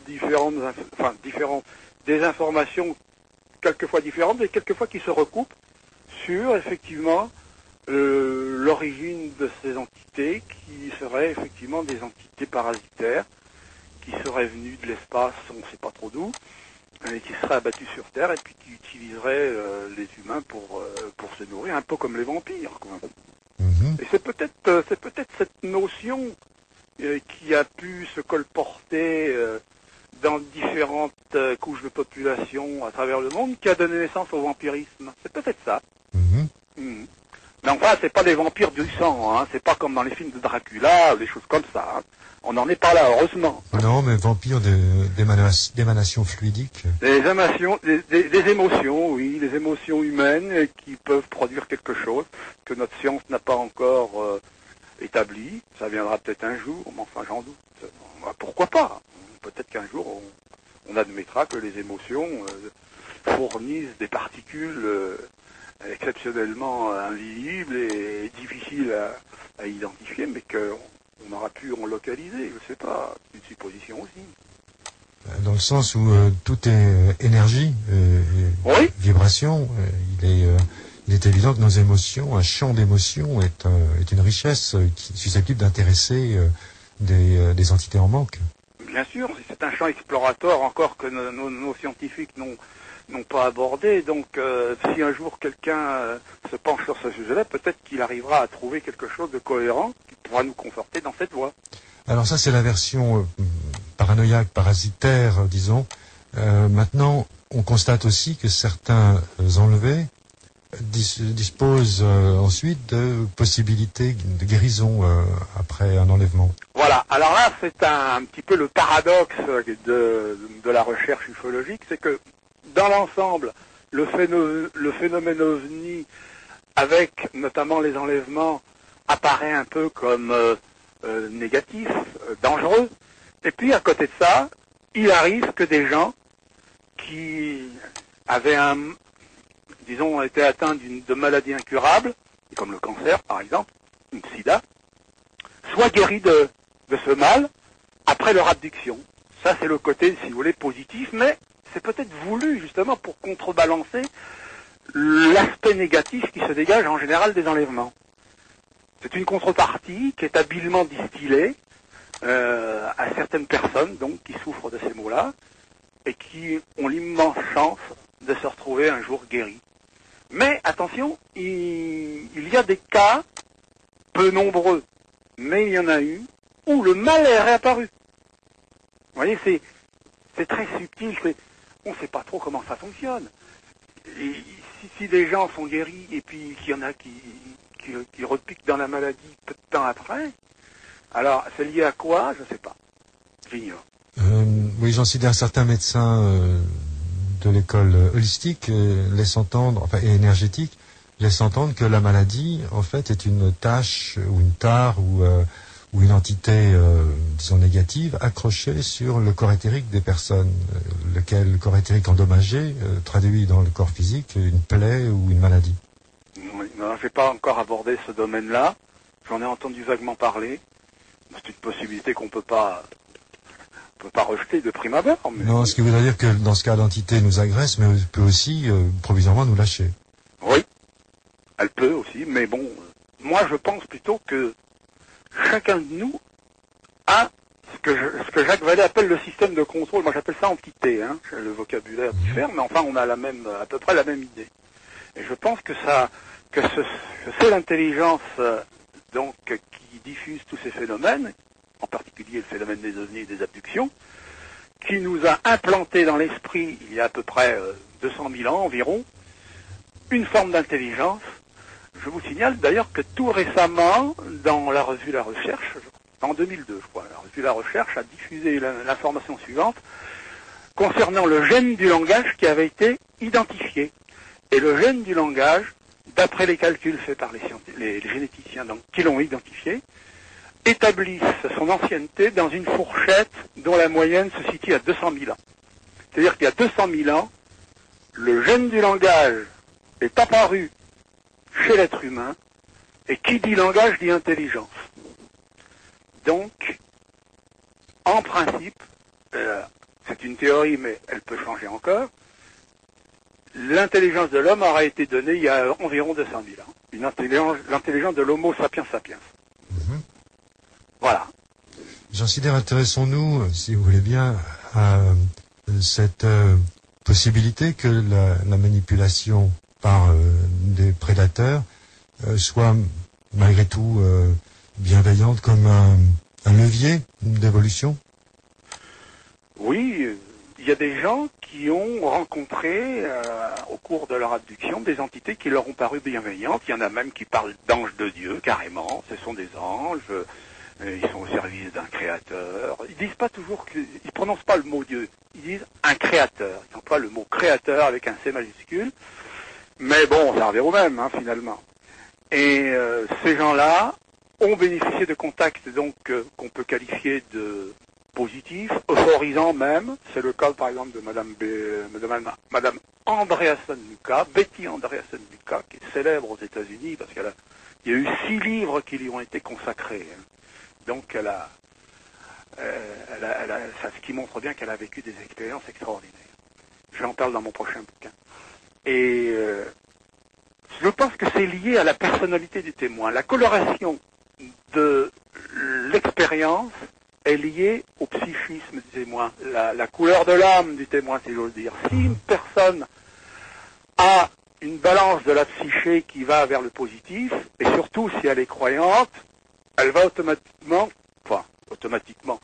elle va davantage bénéficier d'une rencontre qui va lui sembler, disons, divine, si j'ose dire, avec des êtres qu'elle estimera être des êtres divins, comme des anges ou des choses comme ça. Tandis qu'une autre qui aura une balance de la psyché portée sur le négatif, qui aura beaucoup de défauts, des tares de la psyché, etc., elle pourra, au contraire, bénéficier de rencontres avec des entités qui vont se montrer violentes, colériques, désagréables, etc.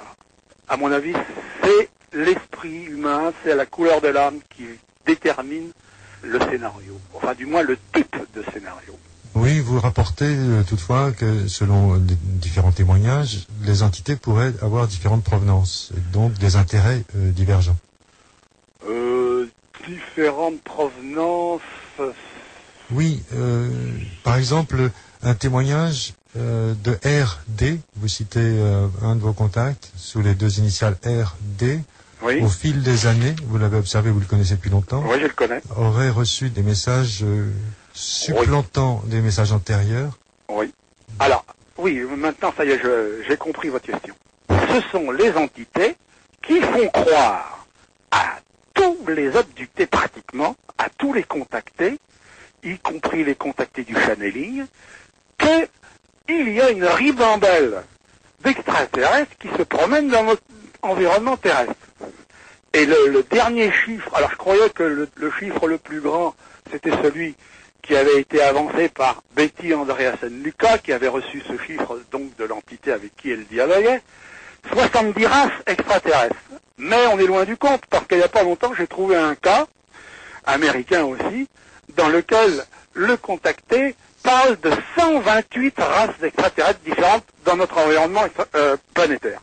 Alors ça fait quand même beaucoup, et même beaucoup trop. Je pense qu'il n'y en a qu'une. Je suis obligé de raisonner comme ça, parce que franchement, quand on voit ces chiffres-là, on se rend compte que ça ne tient pas la route. La Terre n'est quand même pas un zoo pour des multiples mondes extraterrestres qui viendraient pour se livrer à toutes sortes de facéties. Ça ne tient pas la route. Alors penchons-nous un moment sur les messages de ces channels, de ces conduits, si l'on peut dire en français. Oui. Selon les messages qu'ils reçoivent, on constate qu'il y a une part de vérité et beaucoup de mensonges, et parfois l'inverse. Rarement l'inverse. Je peux même vous dire que c'est jamais l'inverse. C'est toujours beaucoup de mensonges, avec de temps à autre ce qui peut paraître être une vérité. En général, d'ailleurs, la vérité, c'est une vérité évidente. Hein. Par exemple, les entités vont dire attention, la guerre en Irak, c'est pas bien. Bon, bah, ça c'est une vérité. Mais évidemment, si c'est une vérité vérifiable immédiatement, il ne faut pas conclure que toutes les autres qui sont non vérifiables le sont aussi.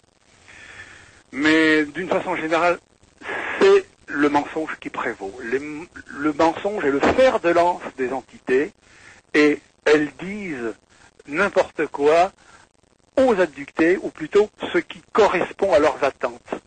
Si les gens qui montent dans les soucoupes volantes, ou qui croient monter dans les soucoupes volantes, pensent qu'ils ont affaire à des extraterrestres, on leur servira un scénario adapté à cette croyance. Et là où il y a beaucoup de vérité, c'est dans ce pronostic sur l'évolution de la Russie qui date de 84 et que vous citez. C'est une vérité parmi un flot de mensonges. Oui, c'est mon ami RD, Robert David. Robert David, qui en 84, qui reçoit, je ne sais plus d'ailleurs, il faudra que je lui demande s'il reçoit toujours ses messages, mais ça fait longtemps depuis longtemps, il est en contact avec des entités, mais qui s'identifient sous des identités complètement différentes. Quoi. Un coup, c'est des extraterrestres, un coup, c'est des esprits dont on ne sait pas trop comment elles sont ou pas. Ça change tout le temps. Comme si les uns prenaient la place des autres. Voilà, et de temps en temps, et puis de temps en temps, il y avait des morts qui intervenaient aussi. Ça fait quand même bizarre, hein, tout ça. Non, je pense qu'il faut rester quand même pragmatique et puis surtout prendre du recul avec toute cette histoire de contact, de channeling et puis d'abduction. Il ne faut pas prendre au premier degré tout ça. Il faut essayer de dégager une idée en analysant tranquillement tous ces témoignages, essayer de dégager quelque chose, mais c'est pas facile à faire, je l'avoue. À 2 ou 3 reprises, vous citez le contacté français Jean-Claude Pantel. L'avez-vous rencontré? Non, malheureusement, non. Comme je vous l'ai dit, je suis très casanier. Puis alors, Jean-Claude Pantel, il est à Marseille. Moi, je suis pas loin de Nantes. Donc, pour le rencontrer, pour moi, ça pose problème. Comme je vous l'ai dit, je préfère... je suis plus d'autant que j'ai des ennuis de santé. Alors pour me déplacer, ça pose problème. Oui, non, toutefois, vous rapportez le concernant... la traversée de matière, le passage à travers des murs, bien que vous n'y ayez pas assisté. Non, j'ai pas assisté à ça. Oui. Mais il y a un témoin qui s'appelle, je crois, Monsieur Bidot, qui a écrit un livre sur les ovnis. Oui, ovnis, attention danger. Voilà, et qui parle de Jean-Claude Pantel. Et puis il n'y a pas longtemps, il a produit aussi un article dans la revue de Jean-Michel Grandcir qui s'appelle Parascience et Transcommunication. Un article où il avait invité Jean-Claude Pantel chez lui à Bordeaux où il habite, et il a constaté au cours de la présence de Jean-Claude Pantel et de son épouse chez lui la manifestation de différents phénomènes de poltergeist, comme on les appelle, c'est-à-dire toutes sortes des objets qui se déplacent, qui disparaissent, qui réapparaissent dans d'autres endroits. Oui, j'ai lu cet article. Et il a constaté de visu que Jean-Claude Pantel, à un moment donné, a traversé une porte fermée. Interpénétration de la matière. Bon, alors, je ne peux pas quand même dire qu'il ment quand même. Je pense pas qu'il mente. Je pense quand même qu'il a assisté à cette extraordinaire exhibition de phénomènes, mais je suis pas du tout certain que Jean-Claude Pantel ait réellement traversé une porte. Monsieur Bidot a peut-être été victime d'une hallucination. Enfin, je veux dire, une manipulation. Une manipulation de son esprit par l'entité. Exactement. Oui. Mais enfin, j'écarte pas le principe selon lequel les entités qui manipulent les molécules, les particules de la matière, comme elles le veulent, semble-t-il, aient pu quand même réaliser cette performance. Puisqu'il y a aussi un autre cas où Jean-Claude Pantel a disparu comme effacé, comme par magie, en présence de plusieurs témoins. Donc, c'est pas le premier qui raconte cette histoire, il y en a eu d'autres. Ils sont rares, hein, on trouve pas comme ça ces témoignages partout. Hein, mais on trouve de temps en temps, il y en a eu aussi du temps du spiritisme de la belle époque, hein, on a eu quelques cas de disparition de personnes, et puis qui sont réapparues à un autre endroit, etc. Oui, mais alors concernant Jean-Claude Pantel, il insiste lui particulièrement sur la qualité du message. Or, le message, comme dans bien d'autres cas, peut être parfaitement trompeur, puisqu'il trompe ailleurs. Pourquoi est-ce qu'il ne serait pas trompeur dans son cas? Bien sûr, à mon avis, c'est une mystification qui est très habilement faite. Pour qui, pourquoi, j'en sais rien. Mais il y a le message est complètement. D'ailleurs, là, les phénomènes vécus par Jean-Claude Pantel sont complètement différents des phénomènes vécus par les abductés américains, du moins ceux qui dialoguent avec des entités prétendues extraterrestres. Mais il y a chez Pantel quand même un fond de vérité qui tranche. Hein, c'est par rapport à d'autres d'autres témoignages qui peuvent paraître suspects. Pour beaucoup de personnes de son entourage ont assisté à des phénomènes. Même Jimmy Dieu de son temps, qui connaissait bien Pantel et qui a parlé de lui dans un de ses bouquins, a assisté lui-même à différents phénomènes, comme par exemple des portes qui sortent de l'orgon, ou des phénomènes de petites boules qui tombent par terre, des cailloux qui tombent, lancés par une main invisible, etc. Bon, les phénomènes de poltergeist sont bien connus, ils ont fait l'objet de recherches de nombreuses personnes, des parapsychologues en particulier.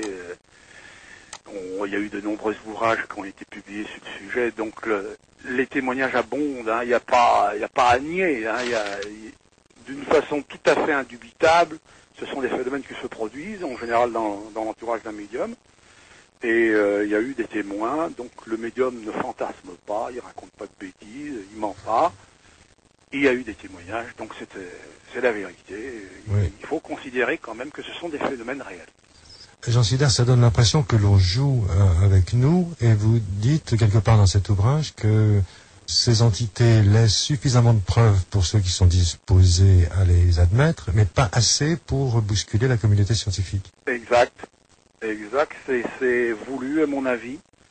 Les entités s'arrangent toujours pour qu'il y ait des éléments qui vont être restitués par le témoin, ou les témoins en l'occurrence, et qui vont effectivement permettre aux sceptiques, aux rationalistes, aux scientifiques de dire, ah ben non, regardez, c'est incohérent, ils ont fait ça, puis ensuite ils ont fait ça, ou ils ont dit ça, puis ils ont dit le contraire après, etc. Il y a toujours un élément, quelquefois, qui appartient au grotesque, et qui va dévaloriser le témoignage de la personne, alors que la personne, elle est convaincue, à travers ce qu'elle a vécu, de la réalité des phénomènes. Ceux qui n'ont pas vécu vont le contester en s'appuyant sur des petites imperfections, sur des petits défauts, sur le caractère donc drôlatique et ridicule parfois de certaines exhibitions. Et en fait, personne ne croit donc en la réalité de l'histoire. Tout le monde pense qu'il s'agit de fantasmes ou d'affabulation. Que dites-vous des enfants indigo, des enfants des étoiles, Star Children, etc. Si le phénomène est totalement immatériel, est-ce qu'il est capable de produire des sortes d'hybridation bien physiques dans notre monde? Là, je suis partagé un peu, parce que comme je sais que les entités peuvent matérialiser des corps humains palpables, donc matériels, il est possible qu'ils puissent de temps en temps en produire dans notre environnement. Par exemple, les hommes en noir, dont je parle dans le livre que vous recevrez bientôt, les hommes en noir qui ont été vus tant aux États-Unis qu'en Angleterre, et puis je crois qu'il y a 1 ou 2 cas en France, des gens qui étaient parfaitement physiques, qui ont été vus de plusieurs témoins. Mais encore une fois, s'il s'agit de matérialisation provisoire, je ne pense pas qu'ils puissent vivre en permanence sous cette forme-là avec nous, parmi nous. Mais ils peuvent le faire, disons, pendant un certain temps. Mais on ne saura jamais combien de temps. Non, j'envisageais le fait qu'il serait en cours actuellement une manifestation d'hybridation progressive, c'est-à-dire qu'une modification génétique progressive transforme la race humaine sous une influence extérieure. Oui, moi je ne crois pas du tout à ça, parce que ce sont les entités qui l'affirment. Et à partir de moment... Parce qu'elles l'affirment, c'est donc inexact. Oui, je pense que oui. Mais il y a plusieurs, effectivement, abductés américains qui ont avoué, sous régression hypnotique, avoir reçu des informations dans ce sens de la part des entités qui les manipulaient. Mmh. Mais bon, je pense pas quand même, parce que bon, il y a un problème de génétique là. En principe, 2 espèces différentes peuvent pas se croiser comme ça. Hein, d'un point de vue génétique, ça tient pas la route. Ou alors, il faudrait qu'ils soient des humains comme nous, hein, pour se croiser. Il faudrait que ce soit une variété de l'espèce humaine, mais ayant le même nombre de chromosomes. Je pense pas que ce soit le cas. Bon, la recherche reste... C'est encore ouvert. Non, je pense qu'il ne faut pas s'arrêter sur des affirmations de ce genre, surtout lorsqu'elles proviennent des entités elles-mêmes. Car elles mentent comme des arracheurs de langue, comme je l'ai dit dans mes livres. Alors, on va faire une nouvelle pause musicale. Nous remarquons, Jean Sida, qu'on n'en est pas à se demander si des entités existeraient. Nous avons déjà franchi un grand pas. Elles existent. Nous allons, après cette pause musicale, tenter d'expliquer davantage leur motivation et leur mode de manifestation. Entendu. Alors, on va emprunter à Platon une adaptation, si l'on veut, du mythe de la caverne, montrant que les humains sont manipulés comme des marionnettes. Oui, c'est un peu ça, mais pas tous, hein, certains.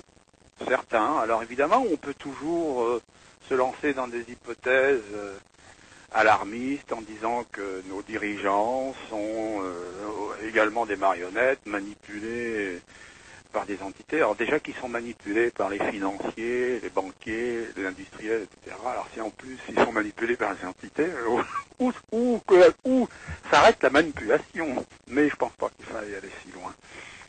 Non, je pense que les entités manipulent, disons, les médiums en particulier. Mais d'une façon générale, ça représente peu de monde. Ça représente une petite quantité parfaitement infime par rapport à la population de la Terre. Donc, évidemment, vous avez les Américains qui vous disent « Ah oui, mais tout le monde ne dit pas qu'il a vécu des expériences. » C'est vrai, il y a beaucoup de personnes qui ne parlent pas. On a estimé qu'il y avait environ 9 personnes sur 10 qui ne voulaient pas parler des expériences qu'elles avaient vécues. Mais ça, c'est un calcul arbitraire qui émane des États-Unis. On n'a pas de base solide, en fait, pour savoir réellement. Il y a eu quelques sondages qui ont été faits, notamment par la Roper Organisation, qui ont fait apparaître qu'il y avait un certain nombre de citoyens américains, 2% de la population, je crois, et qui semblaient avoir vécu au moins une expérience de type paranormal au cours de leur vie. Mais bon. Vous dites également que les psychiatres et les hypnotiseurs et hypnothérapeutes qui s'intéressent à ce phénomène sont eux-mêmes des abductés. Certains. Souvent. Certains, du moins, certains l'ont admis, pas tous. Je connais, par exemple, je connais de nom, un chercheur américain célèbre qui n'a jamais écrit dans ses bouquins qu'il avait été abducté, ou du moins qu'il avait vécu une expérience paranormale pouvant suggérer une abduction, Mais il a fait cette confidence à un de mes amis qui vit en France. Et cette confidence, il me l'a répercutée. Et ça n'a pas du tout étonné parce que, effectivement, il y a par exemple David Jacob, il y a pas de John Mack. Non, John Mack ne dit pas qu'il a vécu une expérience, mais vous avez Herman Sprinkle, Leo Sprinkle, qui est un psychologue qui vit dans le Wyoming, et qui a vécu, il admet carrément qu'il a été abducté, et qu'il a été abducté pour s'intéresser aux autres abductés. Vous voyez comme c'est extraordinaire. Et il a fait cet aveu, le jour où il a fait cet aveu quand même, on l'a prié de démissionner de son poste de professeur à l'université où il enseignait, et maintenant il s'est reconverti dans un cabinet de psychologie privée. Enfin, tout ça vous fait comprendre quand même qu'il faut être extrêmement prudent, notamment quand on est scientifique, fonctionnaire, et qu'il ne faut pas s'amuser à faire des déclarations intempestives qui peuvent déplaire à ses hiérarchies, hein, sinon quelquefois le coup près tombe. Et c'est arrivé en France aussi à 2 ou 3 personnes que je connais, mais je ne veux pas parler d'elles ici à l'émission parce que je ne tiens pas non plus à leur faire une mauvaise publicité. C'est arrivé aussi à 2 ou 3 chercheurs français qui ont dû avoir à encourir les foudres de leur hiérarchie parce qu'ils s'étaient montrés un peu trop bavards. Oui. Vous citez le cas du policier Herbert Schirmer en 1967, où les entités lui ont révélé eux-mêmes leur mode de tromperie. C'est pas leur mode de tromperie, disons qu'ils ont... on a compris que c'était de la tromperie, mais en fait, ils ont révélé le système qu'ils utilisaient carrément, oui. Puisque lors de la régression hypnotique dont il a été sujet, Herbert Schirmer a fait l'aveu. Il a dit, mais chaque fois que vous me posez une question, les réponses me sont fournies par l'entité qui se trouve dans mon crâne. Enfin, il n'a pas dit l'entité qui se trouve dans son crâne, il a dit quelque chose dans mon crâne me dicte les réponses. Ou quelque chose comme ça, hein, une réponse de ce genre. Au fur et à mesure que l'hypnotiseur posait des questions, la réponse parvenait dans le cerveau de Schirmer, qui la répétait de vive voix à celui qui lui avait posé la question. J'en suis d'ailleurs des entités parasites, prédatrices, auraient plutôt intérêt, si nous sommes une ressource pour elles, une ressource énergétique, plutôt intérêt à nous préserver qu'à précipiter notre destruction? C'est une question pertinente que vous posez là, et elle me rassure parce que je pense effectivement que si elles ont besoin de nous, elles ont tout intérêt à ce qu'on ne conduise pas le monde à sa perte. Ceci étant dit, il faut se garder quand même d'être trop optimiste de ce côté-là, parce que il y a eu plusieurs civilisations qui ont disparu. On le sait, hein, puisque les archéologues ont mis à jour des vestiges de civilisations qui ont complètement disparu sans laisser de traces. Certains chercheurs pensent qu'il y a des cycles humains qui se développent, et puis quand les entités jugent que ce cycle est arrivé à sa fin, elle détruit ses propres créatures, si j'ose dire, et pour qu'une autre civilisation puisse renaître de ses cendres, comme le phénix un peu. Et c'est d'ailleurs ce qu'elles disent. Elles ont fait cet aveu-là à plusieurs abductés. Pas des masses, je crois qu'il y a 3 ou 4 abductés qui ont reçu cette confidence au cours de leur abduction. Mais bon, est-ce que c'est vraiment des destructions qui sont provoquées par les entités, ou est-ce plutôt tout simplement les civilisations humaines qui se détruisent elles-mêmes? Là encore, la question est posée.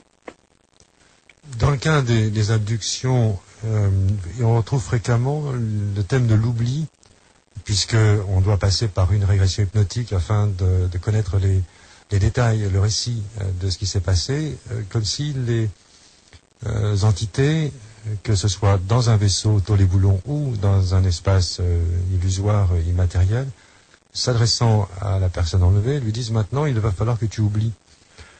Oui, alors dans les débuts des abductions, on a noté que les entités, ça a commencé d'ailleurs avec le fameux cas Betty et Barney Hill, oui. Que vous connaissez bien, en 61.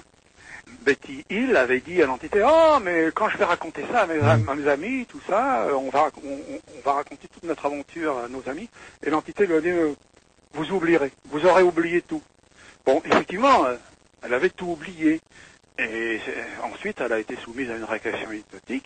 Alors, ce schéma de contact s'est passé aussi dans plusieurs autres cas. En fait, disons que il y a eu un changement après dans la façon d'opérer des entités. Alors, au début, tout le monde oubliait et les gens se rendaient compte qu'ils avaient vécu une expérience bizarre parce qu'il y avait un trou dans leur emploi du temps. Soit ils dénotaient des cicatrices sur leur corps qu'ils n'arrivaient pas à s'expliquer, qu'ils n'avaient pas auparavant, avant leur abduction, ou il y avait des phénomènes bizarres qui se passaient dans leur entourage, des phénomènes de poltergeist, etc. Et par la suite, il y a eu un changement. Des gens sont revenus d'une abduction supposée avec des souvenirs. John Mack, je vous l'ai dit tout à l'heure, parmi ses patientes, on a un grand nombre. Alors, est-ce que c'est un accident? Alors, je pense pas qu'il s'agit d'un accident. Je pense que c'est voulu. Alors, pour qui, pourquoi, je sais pas. Je n'ai aucune réponse à vous fournir. Les entités ont choisi ça, de vrai comme ça, peut-être pour... je sais pas. Honnêtement, je trouve pas de réponse.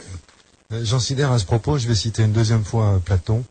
Vous ramenez à l'histoire de R, ce guerrier mort au champ de bataille, mais qui n'était pas tout à fait mort et qui a fait une visite dans le monde de l'entre-deux-vies. Ses guides, appelés les daimons, non pas les démons, mais ouais, les daimons grecs. Les daimons, oui, dans le sens de guide, guide spirituel. Après lui avoir fait envisager les possibilités de son incarnation future, lui conduisent à boire le liquide, le breuvage, l'élixir de l'oubli. Il y a eu un cas comme ça aussi qui s'est passé au Brésil. On a fait ingurgiter, un abducté, un liquide, qui était absolument infect d'ailleurs, d'après ce qu'il a raconté. Mais c'était pas un élixir, on lui a pas dit que c'était un élixir de vie, on lui a fait boire ça. Il y a 2 ou 3 abductés américaines aussi à qui on a fait ingurgiter un liquide. Donc ça remonte jusqu'à Platon. Oui, et ben là vous m'apprenez quelque chose, parce que là j'avais pas lu cette histoire de Platon. Et ben ça montre bien que finalement le phénomène était présent dans toutes les civilisations, même les plus anciennes. Hein. D'ailleurs, vous avez cité les Sumériens vous-même tout à l'heure. Ben, c'était pareil chez les anciens Égyptiens, les pharaons. Ils étaient confrontés aussi à des entités qui leur jouaient toutes sortes de tours. Bien, Jean Sider, il est temps de conclure. J'invite nos auditeurs à se procurer votre récent ouvrage, La vie vient d'une intelligence supérieure, chez JMG. C'est ici et maintenant. Merci beaucoup. Merci. Au revoir.